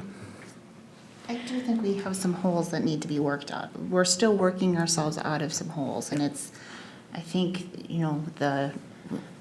the current rate that we are proposing is very moderate, and, when you see our situation in our water fund and need for a public works building and our capital improvement fund, we go negative on the CIP right now in 5 years, so we're almost a pay-as-you-go, but we're not fully there.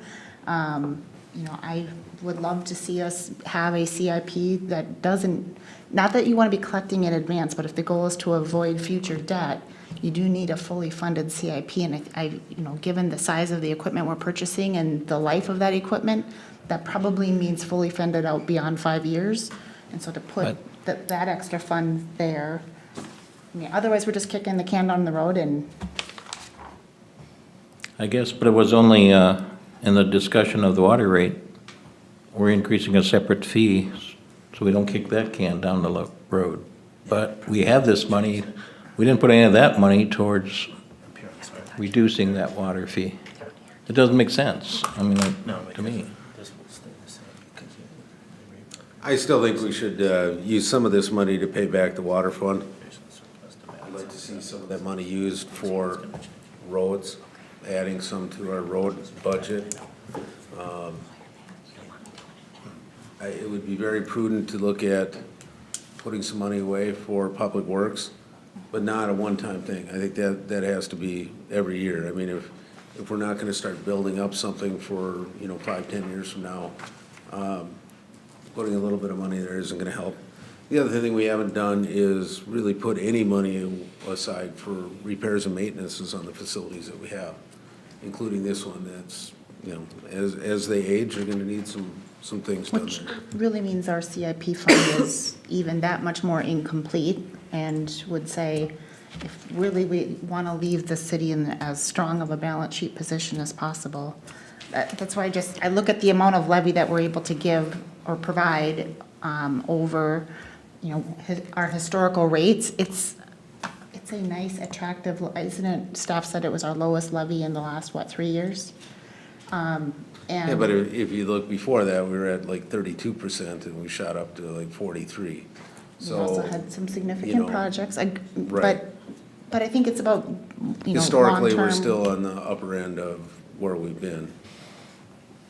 If I may just add a point of clarification, it seems like we may be commingling a couple of issues here. Like we always had in April, when we know what the projected revenue surpluses are, the discussion of where that gets allocated. To Councilmember Agner's point, the budget that was asked, the amount, the number 9.5, whatever the exact number is, that was agreed upon as a solid budget. We then went back through and looked at the funding mechanisms for it, and we figured tax rate has to be X based on if building permit revenue comes in as projected and expenses come in as projected, that's revenue that we need to basically fund the budget at this point. We're not anticipating surplus in there, so we did try to create that balanced budget and set the surplus rate there. We didn't, so when the budget's good, that's how we figured out how to fund it with funding mechanisms that we actually think are, attainable in 2019. So changing to that, if you leave the budget the same, that's where you're looking at. But what I think is happening is like with the surplus discussion, we've always had surplus discussions. Once we close out 18, and remember in 18, we kind of had some unique situations here with the staffing situation we had.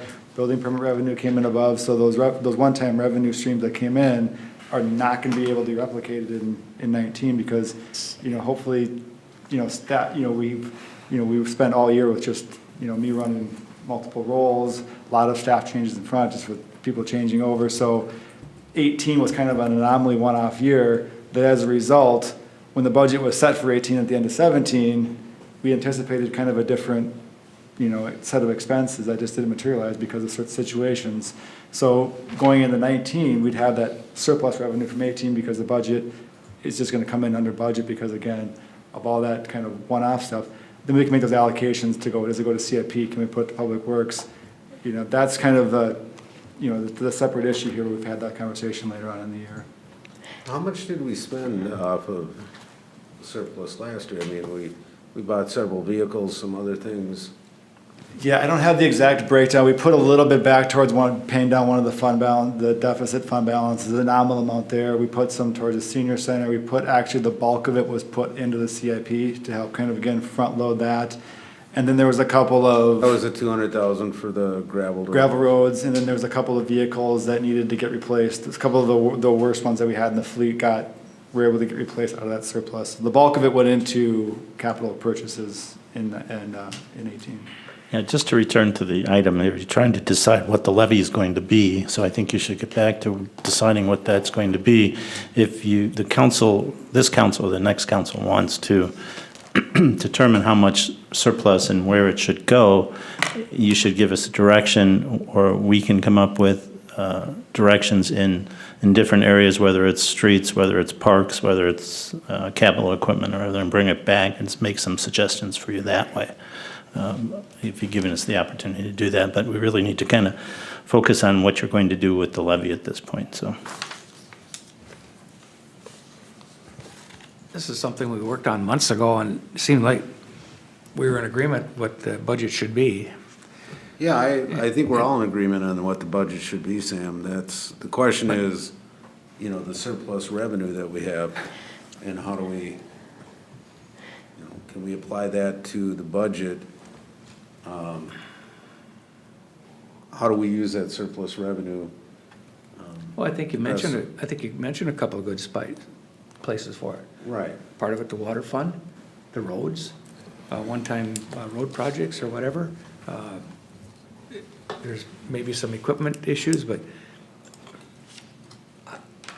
there's always holes that need to be taken care of, and I just don't want to cut our legs off by not having that money available. It's We there. already have. It's there. That's in excess of 50% of our. Yeah. That's our 50% of our budget plus 1.3 million is where we're at right now.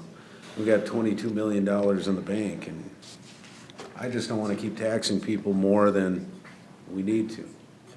I'd like to set our levy at. I don't want either, but it's 39%, just it gets to be a practical thing. I don't know. So we talked about maybe to advance the conversation, we talked about a number of different buckets that we could put some, do some increased funding of. Maybe it'd be helpful to start putting some dollars to that I'm trying to understand what you're talking about as far as amount of return. I can fully support, putting some aside in some special funds. I'm just trying to When you say a return. Well, and I'm open to that's- discussions, I mean, I don't, again, want to create, a big change from year to year, but, I think another couple $100,000 for our road maintenance, unless there's, something significant coming up, but I think that would help start getting us ahead farther than we are now. I would like to start a fund for Public Works. Ryan, the estimate on a building for Public Works is gonna be well over 10 to 15 million? You think, I mean. We're wrong I know guy we to ask talked about that. buildings. Just to let you know, my last employer, we built a new public works building, land purchase, water tower, 10.6 million. Okay. That wasn't Bolton and Mink Engineering, though, right? What's that? No, somebody was, no. But yeah, we need to start saving, planning ahead for that rather than having a bond. It'd be nice to, when that time comes, have a few, whether it's 3, 4, 5 million or more, ready to go, so we can reduce the amount of bonding we need. So, yeah, I mean, if we, even a $500,000 of that, 1.3 to go towards Public Works would be nice. If that's in a dedicated fund, would be great. Paying back the water fund a certain amount, or figuring out how to do that, a couple $100,000 or more. Even though, the rates are going up, there's definite need for that there, and it's only fair to pay that back to where it came from, so. I would just like to follow Dan and Patrick in that we don't recommend specifically dedicating any of this surplus at this time to any of the needs. We definitely appreciate direction, but in the coming months, once the 2018 numbers are finalized, again, this 1.3 is very, very preliminary. It could come in way lower, it could come in higher, but I just wanted to reiterate the fact that we don't recommend deciding anything to do with that surplus tonight, as well as if council did want to go ahead and talk about using the surplus to buy down the levy, which we don't recommend, it is against city policy and the policy would have to be amended. Yeah, just as well, since reappropriation to other things are not on the agenda, it's really something that you're not going to vote on tonight. Recommendations are obviously good.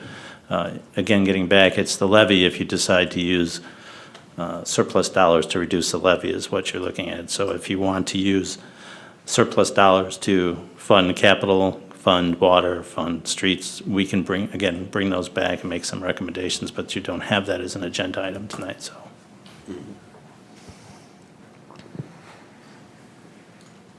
Well, we'll get some input from council, what they'd like to do.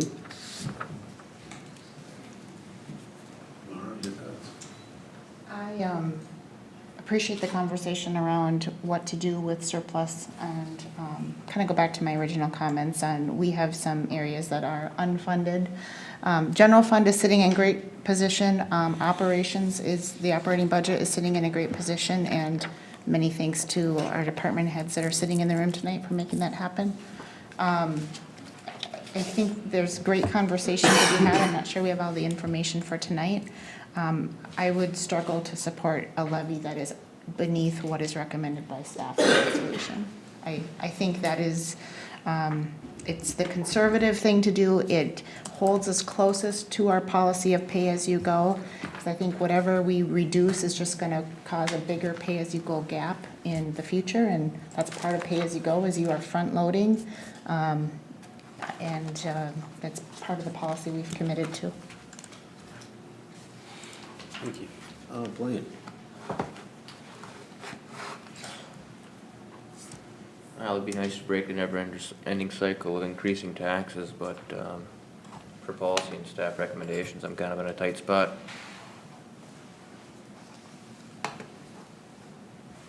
Ed, your thoughts? Well, apparently, doesn't make any difference what I think, because it sounds like we're not allowed to do that without somebody changing. I mean, we can change policies. policy, but. I don't believe in collecting money that we currently don't need. And according to our budget, we don't need it. So I I still lean on cutting the levy, but from what I'm hearing, doesn't sound like we can do that. Sam, your thoughts? Well, I'm certainly been, going along with the staff's recommendations and the budget we set, and of course, what you just said too. I mean, that 1.3 isn't something that's cut in stone. It could be less or it could be more. She just said it, and I just don't see how you can cut that back and then find out that there's some sort of a shortfall somewhere. And so I'm really leaning toward the staff recommendations. I have a question, and it's directed to you. I would think we know what the tax revenues are. What would cause a shortfall from where the projected ending should be? Correct. We have received the city's December tax settlement. The things we're not sure of is additional other revenue that is going to be coming in over the next month, as well as expenditures that are going to continue to be paid throughout December, as well as we get many 2018 invoices that keep trickling in at the beginning of 2019. We're not 100% certain on what all those expenditures would be. How much would you estimate? I mean, would that be 100,000 at the most? I think our best estimates are provided in the memo. We tried to, really look at how the general fund was performing throughout 2018. We tried to look at December of 2017 and kind of how that shook out other revenue other than tax revenue that came in, expenditures that were expended. But again, we don't know for sure. So our best guess is what was provided in this memo. Thank you. Yep. Well, my thoughts are, we spent a lot of time on the budget this year.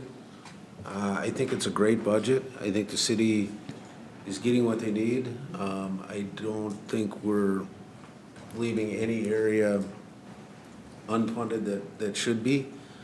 And so I agree 100% on there. I'm just looking at the mere fact that the city should not have 150% of its budget plus another 1.3 million on top of that, sitting in the bank while we're still taxing our taxpayers. I think it's fair to them and responsible to them to use that money as wisely as possible. We're not cutting staff, we're not cutting anything. We've got 50% of our budget in reserve, and that covers us between tax payments. And even if that was, 55% or whatever it is, but you get to that point where, we've got just money coming out of that burning a hole in the city's pocket, and we end up wasting it on things. And that's what I don't want to see happen. I'd like to see either that money dedicated to, future uses for the city that we would have to bond for anyway, or, other things. But I don't want to just let that keep rolling forward and building up more, because it's doing nobody, especially the taxpayers that paid it, any good. And we have been forced to raise water rates. We have been forced to do other things. Everybody's taxes go up. They keep going up. I mean, we've been very fortunate that property values have went up as well. And so, it hasn't been as big an impact. But bottom line is the budget's higher than it was last year. And I would like to see us come up with a way to, soften that impact on the taxpayers. And I'd like to see some of that money going back to them in the form of either lower levy this year and have that one time use up 500,000 of that money, or let's make sure that's dedicated so that we don't just have it disappear. I can't see it. The number we're looking at now is what, 1 point what? Well, 1.3. So I would be happy if we found a way to use half of that and leave the other half for the city for. That's exactly where I was going. I mean, if we are to believe that it could fall short, it's not going to fall short by 50%. No. Well, we are short can we pull up the capital improvement fund? That's where we fall short. So I think my question is to consider the capital improvement fund fully funded, how far out would we require to, 'cause that's where I see the shortfall. I see the shortfall in road projects that we want to do. General fund is sitting fine from an operation standpoint. It's on the projects and capital expenditures. And I think it kind of comes back to how serious are we about pay-as-you-go? Because this is our opportunity to fund those things, and if we don't take advantage of those opportunities, we'll never get to pay-as-you-go. And a future council is going to have to bond for some of those things because we are a growing community and are going to have those needs. But next year, you'll set a levy again. I mean, if you're, I don't know how far, on the capital improvement, how far out, you said 5 years? We're 5 years pretty firm. I think we've projected out to 10, but once you get past 5, it gets a little fuzzier. But we're solid for 5? No, in year 5, we go back and there is a spot. I don't have the exact file in front of me, but I do know that we do go into deficit at some point based on current expenses. But you're gonna have 5 more budgets before you get there. I mean, so if you see yourself sliding, you can set your levy higher and higher and I think make that up. I think the only reason the capital improvement fund at that point is going negative is fire department equipment, and I think part of that is due to Columbus needing to pay for part of that, isn't that? We got that part. We've cycled the trucks in a purchase where they're able to, that balanced out, so that was a consideration at one point, but we were able to get that balanced out. I think one thing too to keep in mind is that if 19's budget, what's being presented on the levy side, and if expenses or meet the forecast, there's no surplus going in, so what I think has happened here the last 3 years is we've been able to get or gain more building permit revenue just because we've had that license and revenue expenses has been beating projections. So that's where you see some of the surplus coming in. We've also had some decreases in expenses, but if you look at 19's budget, the levy amount covers the expenses that we have for operations, and anything that's left over. If expenses come in low, levy amount stays the same, then we could apply it to the capital equipment fund because, there is a demand. I'll try to find the actual when it goes into deficit. I thought it was in 23, but I'll try to confirm that right now. Just for clarification on the levy, though, you've raised, the levy is going up by, what, 460,000, but you've addressed 2 areas where you obviously, and I wasn't here for this, had some concern about your long-term operational health, and that's in the capital equipment levy, which you raised 420,000, and your gravel road, which is 200,000. So you've raised the levy to $600,000 right there. But the levy, and we've already cut back on the levy, but you're really only raising the levy 460,000 because you've had savings in debt service. So I'm just saying that you've raised the levy to address some of these long-term issues. That's what your goal is, and that's what you're looking to try to do. At least that's what I think the discussions were. I'm not privy to those, but that's why your levy is increasing, because you're trying to address those situations that have perplexed you before or have been challenging before, and you're trying to get ahead of the game at this point, which you absolutely should try to do. Actually, to clarify that, we didn't raise the capital equipment levy, but we had bond payments that dropped off. Right. And we I see applied that. that to there instead, so kind of balanced it off. One thing too with the capital equipment levy, that's something that we evaluate every year. If it's council's direction to, use some of that surplus towards the capital equipment each year, that levy will then be evaluated when we look to set it in 2020. If there are surplus monies that that are being used towards that, that levy we can look at how that's impacting our pay-as-you-go. So that is one way, we can use current surplus to then reduce those future levies that are needed. So we could actually just reduce that this year then on the levy and use some of that money. So the budget and the levy would both drop, and we could apply some of that money to it then, correct? The capital equipment levy has no bearing on the general fund budget that we're presenting tonight. With the capital equipment levy, though, that is the levy that we need to sustain and purchase all of the equipment in 2019. And since we're not sure of that surplus amount, I would be cautious of lowering that in anticipation of 12/31/2018 surplus. Yeah, you wouldn't want to lower the capital equipment levy dramatically, $500,000, $600,000, $700,000. That would be short-sighted. But the answer to your question is yes, you could drop the capital levy a small amount and then plan to budget. We would reduce the budget in there, but we could plug that by reappropriating surplus to equipment. It's not suggested. It's not really what you want to do because you really want to have a long-term solution to your capital equipment. So, but the answer to the question is yes, you could do something like that. I wouldn't recommend a very high level to do it though. I just want to do that to the gravel road contribution. You could do that to gravel road as well, yes. Reduce the levy to 200,000 and then the surplus you could dedicate back to that if you had a surplus. Yeah, as we go to the future on it. Well, I'm very satisfied with the budget. I think we did a good job of that.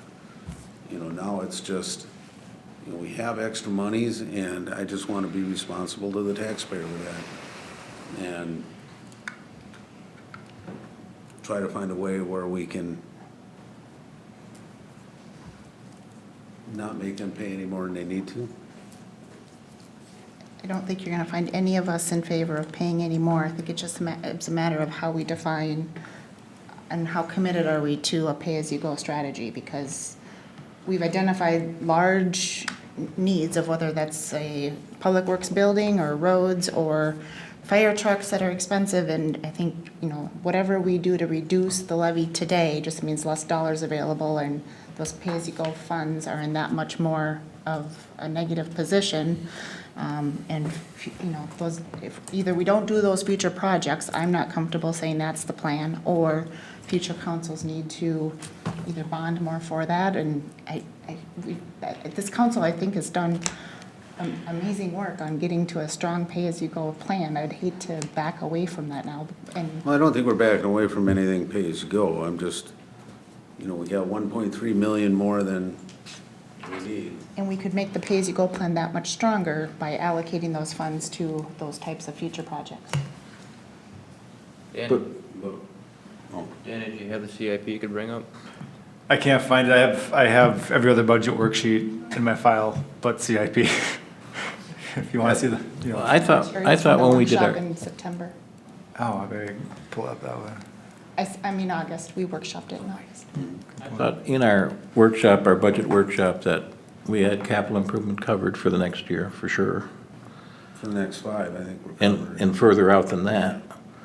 And like I said, if you're gonna set another levy next year and the year after that, and if it starts falling, that the surplus doesn't materialize as much as we're projecting, you just set a higher levy next time around. I mean, it's. I don't think it's pay 1 year in advance. I think we're pay as you go, which means we're trying to have cash balances available at the time. But we are meeting our obligations of keeping 50% revenue.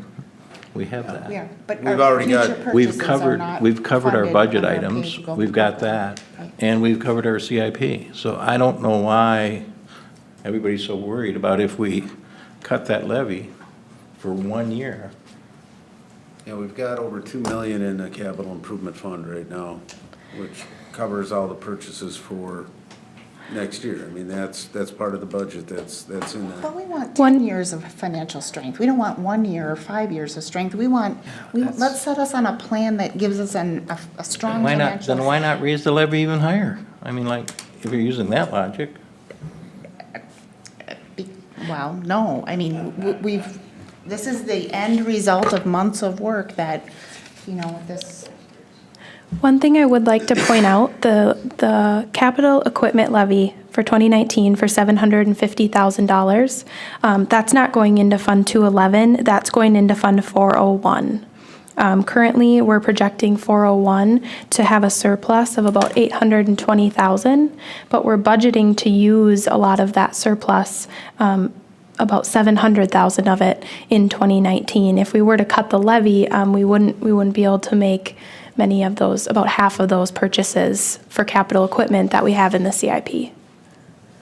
So, I know when we get audited every year, the auditors look to make sure that we have minimum of 50% of our current year's budget in reserves. But I also understand that if we go beyond a certain point, that's also a negative factor on the audits. Is it 58% or where? 56%? The city's policy is a reserve of 50%, which is also what the Office of the State Auditor also recommends. So where is the above point we're supposed to remain under? Why not have double? Is my question. Isn't there not a cap on that?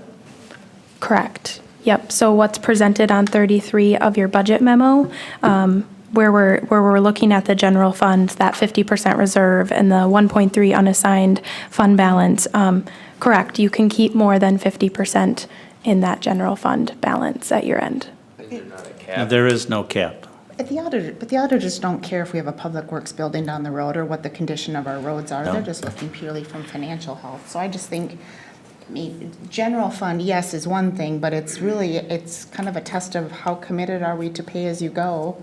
And pay as you go means you're accumulating cash until we pay. And Again, by using the surplus. Pay as you go. We have been for about a year now. But by using the surplus that you have in the future, for future purchases, you're going to, and it won't be apparent, but you're going to keep your levy lower in the next years if you buy those with surplus. And you won't have to increase your capital improvement levy as much if you designate some equipment to buy the truck or pave the road, or it will slow down the inflation of your levy in the future. I know that's not comforting right now in the discussion, but that's what it'll do. Sounds like everything we earmarked the money for is gonna fall under your CIP either way. But not if we give it back by not collecting it. Okay. Is that against city policy as we're looking at though? I'm not sure we're saying the same thing.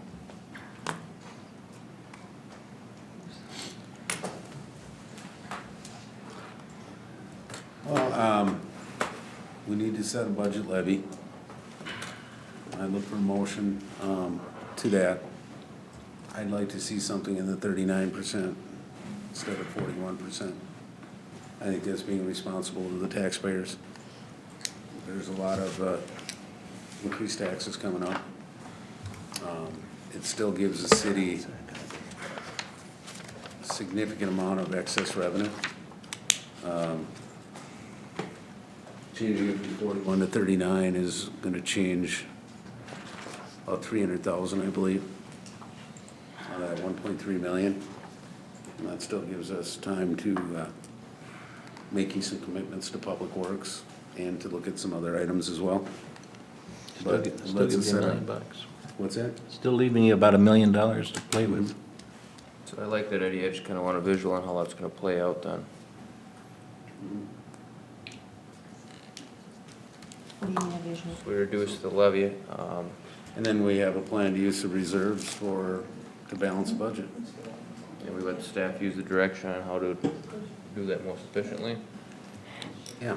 By removing, if you were to remove the gravel road improvement levy of $200,000, that would put you in the ballpark of the 39% tax rate. Then we could then have direction to look into using surplus money in the coming months when we know the final number to dedicate $200,000 to gravel roads. And that would be least disruptive to you guys? Yes, That was quick. it was. Well, I remember when we talked about the gravel. I could support that. We talked about gravel roads initially. That was one of those pieces we were willing to trade off, if I recall correctly. Well, we wanted money in that fund, but we don't want a fund that just sits there and builds up a lot of money without being able to apply it. And, getting that information out there, bringing projects forward would be great. And, I would also like to look at using some of that excess money to get some more streets done, rather than just having it there, but. That's why we need that money in the budget. That's really why we need that money in the budget. We've been discussing this and how we That's why need we to. put it there to begin with. We got 33 miles of road. And 90 so- miles of road. I'm talking about gravel. Oh, gravel, yeah. And so that's why this budget makes sense. And we discussed this months ago, and therefore, I'm gonna make a motion that we adopt resolution 12-10-1804 as written. I'll second for purposes of discussion. All right, motion and a second. We'll open it up for discussion. Yeah, Sam, I've stated it several times tonight, but I do agree with the budget. I think it's a really good budget. I think we put a lot of time into it together, and we all came up with a consensus on what we wanted to do. This is about, how do we apply that surplus that now came to light that we have and soften that impact? I mean, I like the idea if we pull some of that money out of the budget for the gravel to asphalt roads, and now we can take some of that surplus and apply it to that instead on a one-time thing to start that up. So it's gonna bring our levy down to 39, and we're still gonna be able to cover those roads by using some of that money there, so. And then some. Go ahead. I want to make sure I'm tracking, following you. So based on what you just said, we would amend the motion so that the total levy would be $10,263,320, essentially striking the gravel road improvement funds. 10 million. I'm sorry, 10 million. Would have problems. 10,000 $10,463,320. I am on page 88 of our packet. Yep.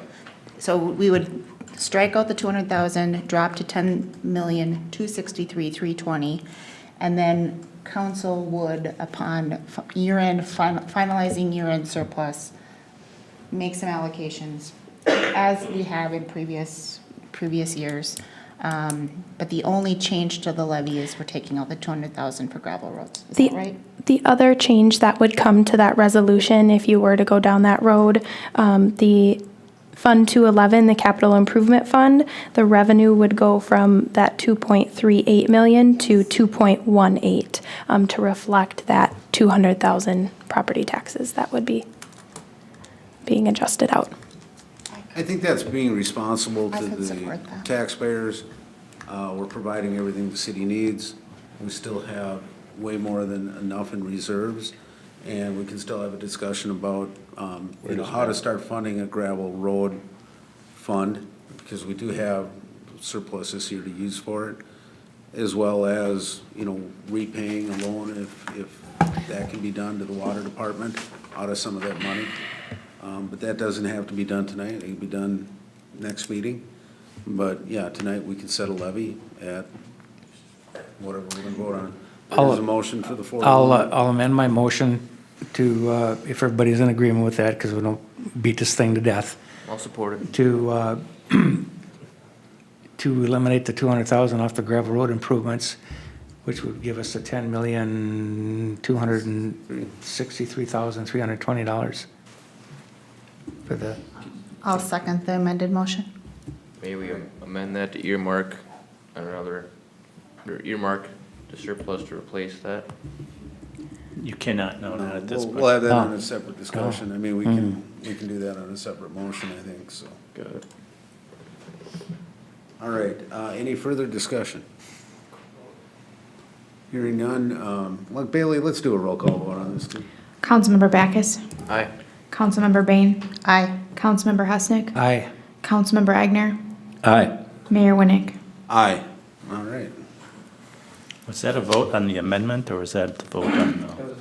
On the budget. Okay, levy. just want to be sure. Okay. All right, 7C, fee schedule adoption. Dan? Mayor, members of the council, before you tonight, you have an ordinance, which is ordinance number 685, that actually adopts the 2019 fee schedule. The fee schedule changes are summarized in the memo that's included in your packet. Some fees have been reduced, some have been combined. A lot of this was a housekeeping effort just to kind of clean up the fee schedule, make it more transparent. One thing that we will do is in the final version that does get posted, we will update exhibits B and C to be reflective of the water rates that were passed tonight. These were placeholders. I believe they're reflective of example 3, but we will confirm all of that information to make sure that is accurate for the posted version. Other than that, this actually does incorporate all the changes that were suggested by council at previous workshops and previous meetings. So the recommendation would be to propose or to approve ordinance number 685, which adopts the 2019 fee schedule. And then there's also a approval of resolution 12-10-1805, which approves the summary publication of the fee schedule.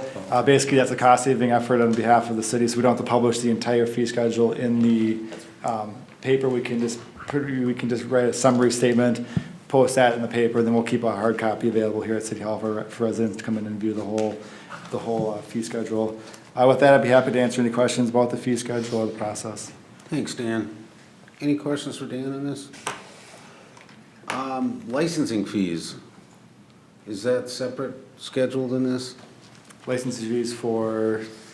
Well, I know there was a discussion earlier about the adult-oriented business, and I think they have it's like a $50 or $100 a year license, and we were looking to bring that up to. Past discussions never gave us, I mean, we had conversations about, the fees that were recommended to be changed were changed in here. One was never settled upon if it was gonna go to 500 or 1,000 or those increases. We did go back through all the, the previous discussion points and pull out the ones that were discussed at that point. Billy, I don't recall any other fee adjustments required for this schedule. And we've eliminated like dog license fees, correct? Correct, yeah, those were removed via the ordinance updates that were done in, I believe it was October, November, and then this just will actually strike them out of the fee schedule like it's published. All right, thank you. Any other questions for? Mayor? Yeah. I just noticed on page 123 of the packet where it's under park dedication fee, under commercial, you have 2,500/acre or $50 square foot, but then 2 rows below Exhibit B, where we talk about our park dedication fee. It's different, doesn't include the $50 a square foot. Okay. I don't know why the park dedication fee is shown right there too, because if you do ever change anything, you'd have to change it in 2 spots versus the 1. Page 120. Yeah, 123, I had to zoom in quite a bit, so it's kind of hard to see here.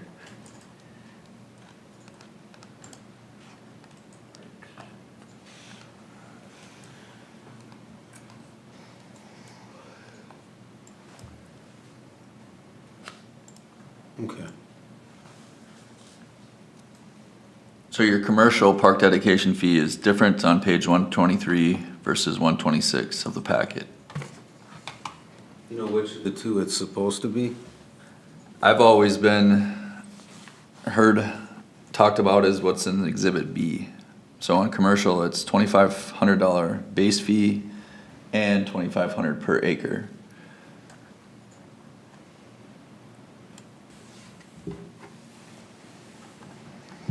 Okay. So that should be part of the motion then, if we approve it, to clarify that. Patrick, would we need that as a separate motion, or can we just? I think you just amend the fee schedule as it is Okay. with that motion. Motion to approve with the amended amount.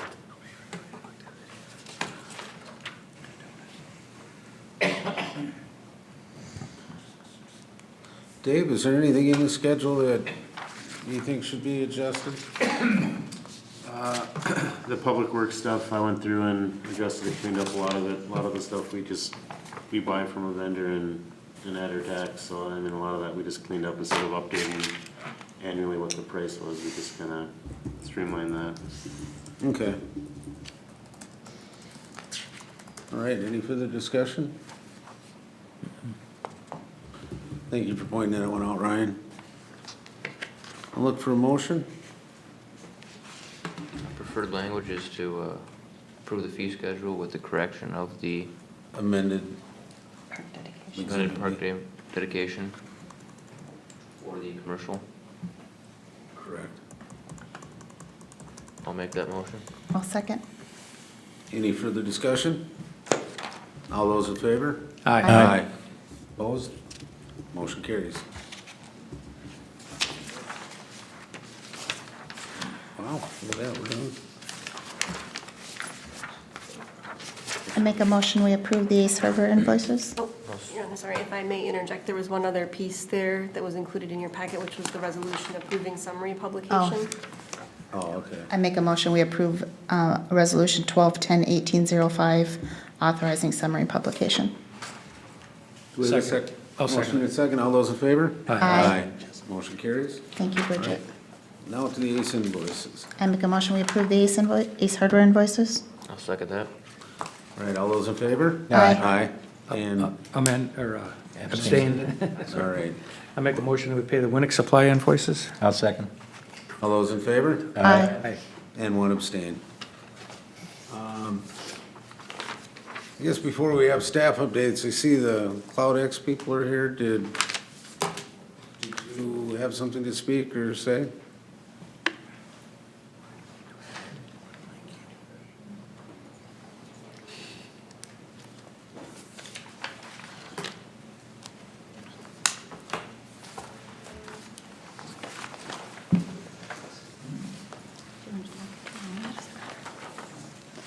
Hi, I was just wondering what the plan was for CloudX Vapes right now. I heard today it was supposed to be the day that I hear back from my license.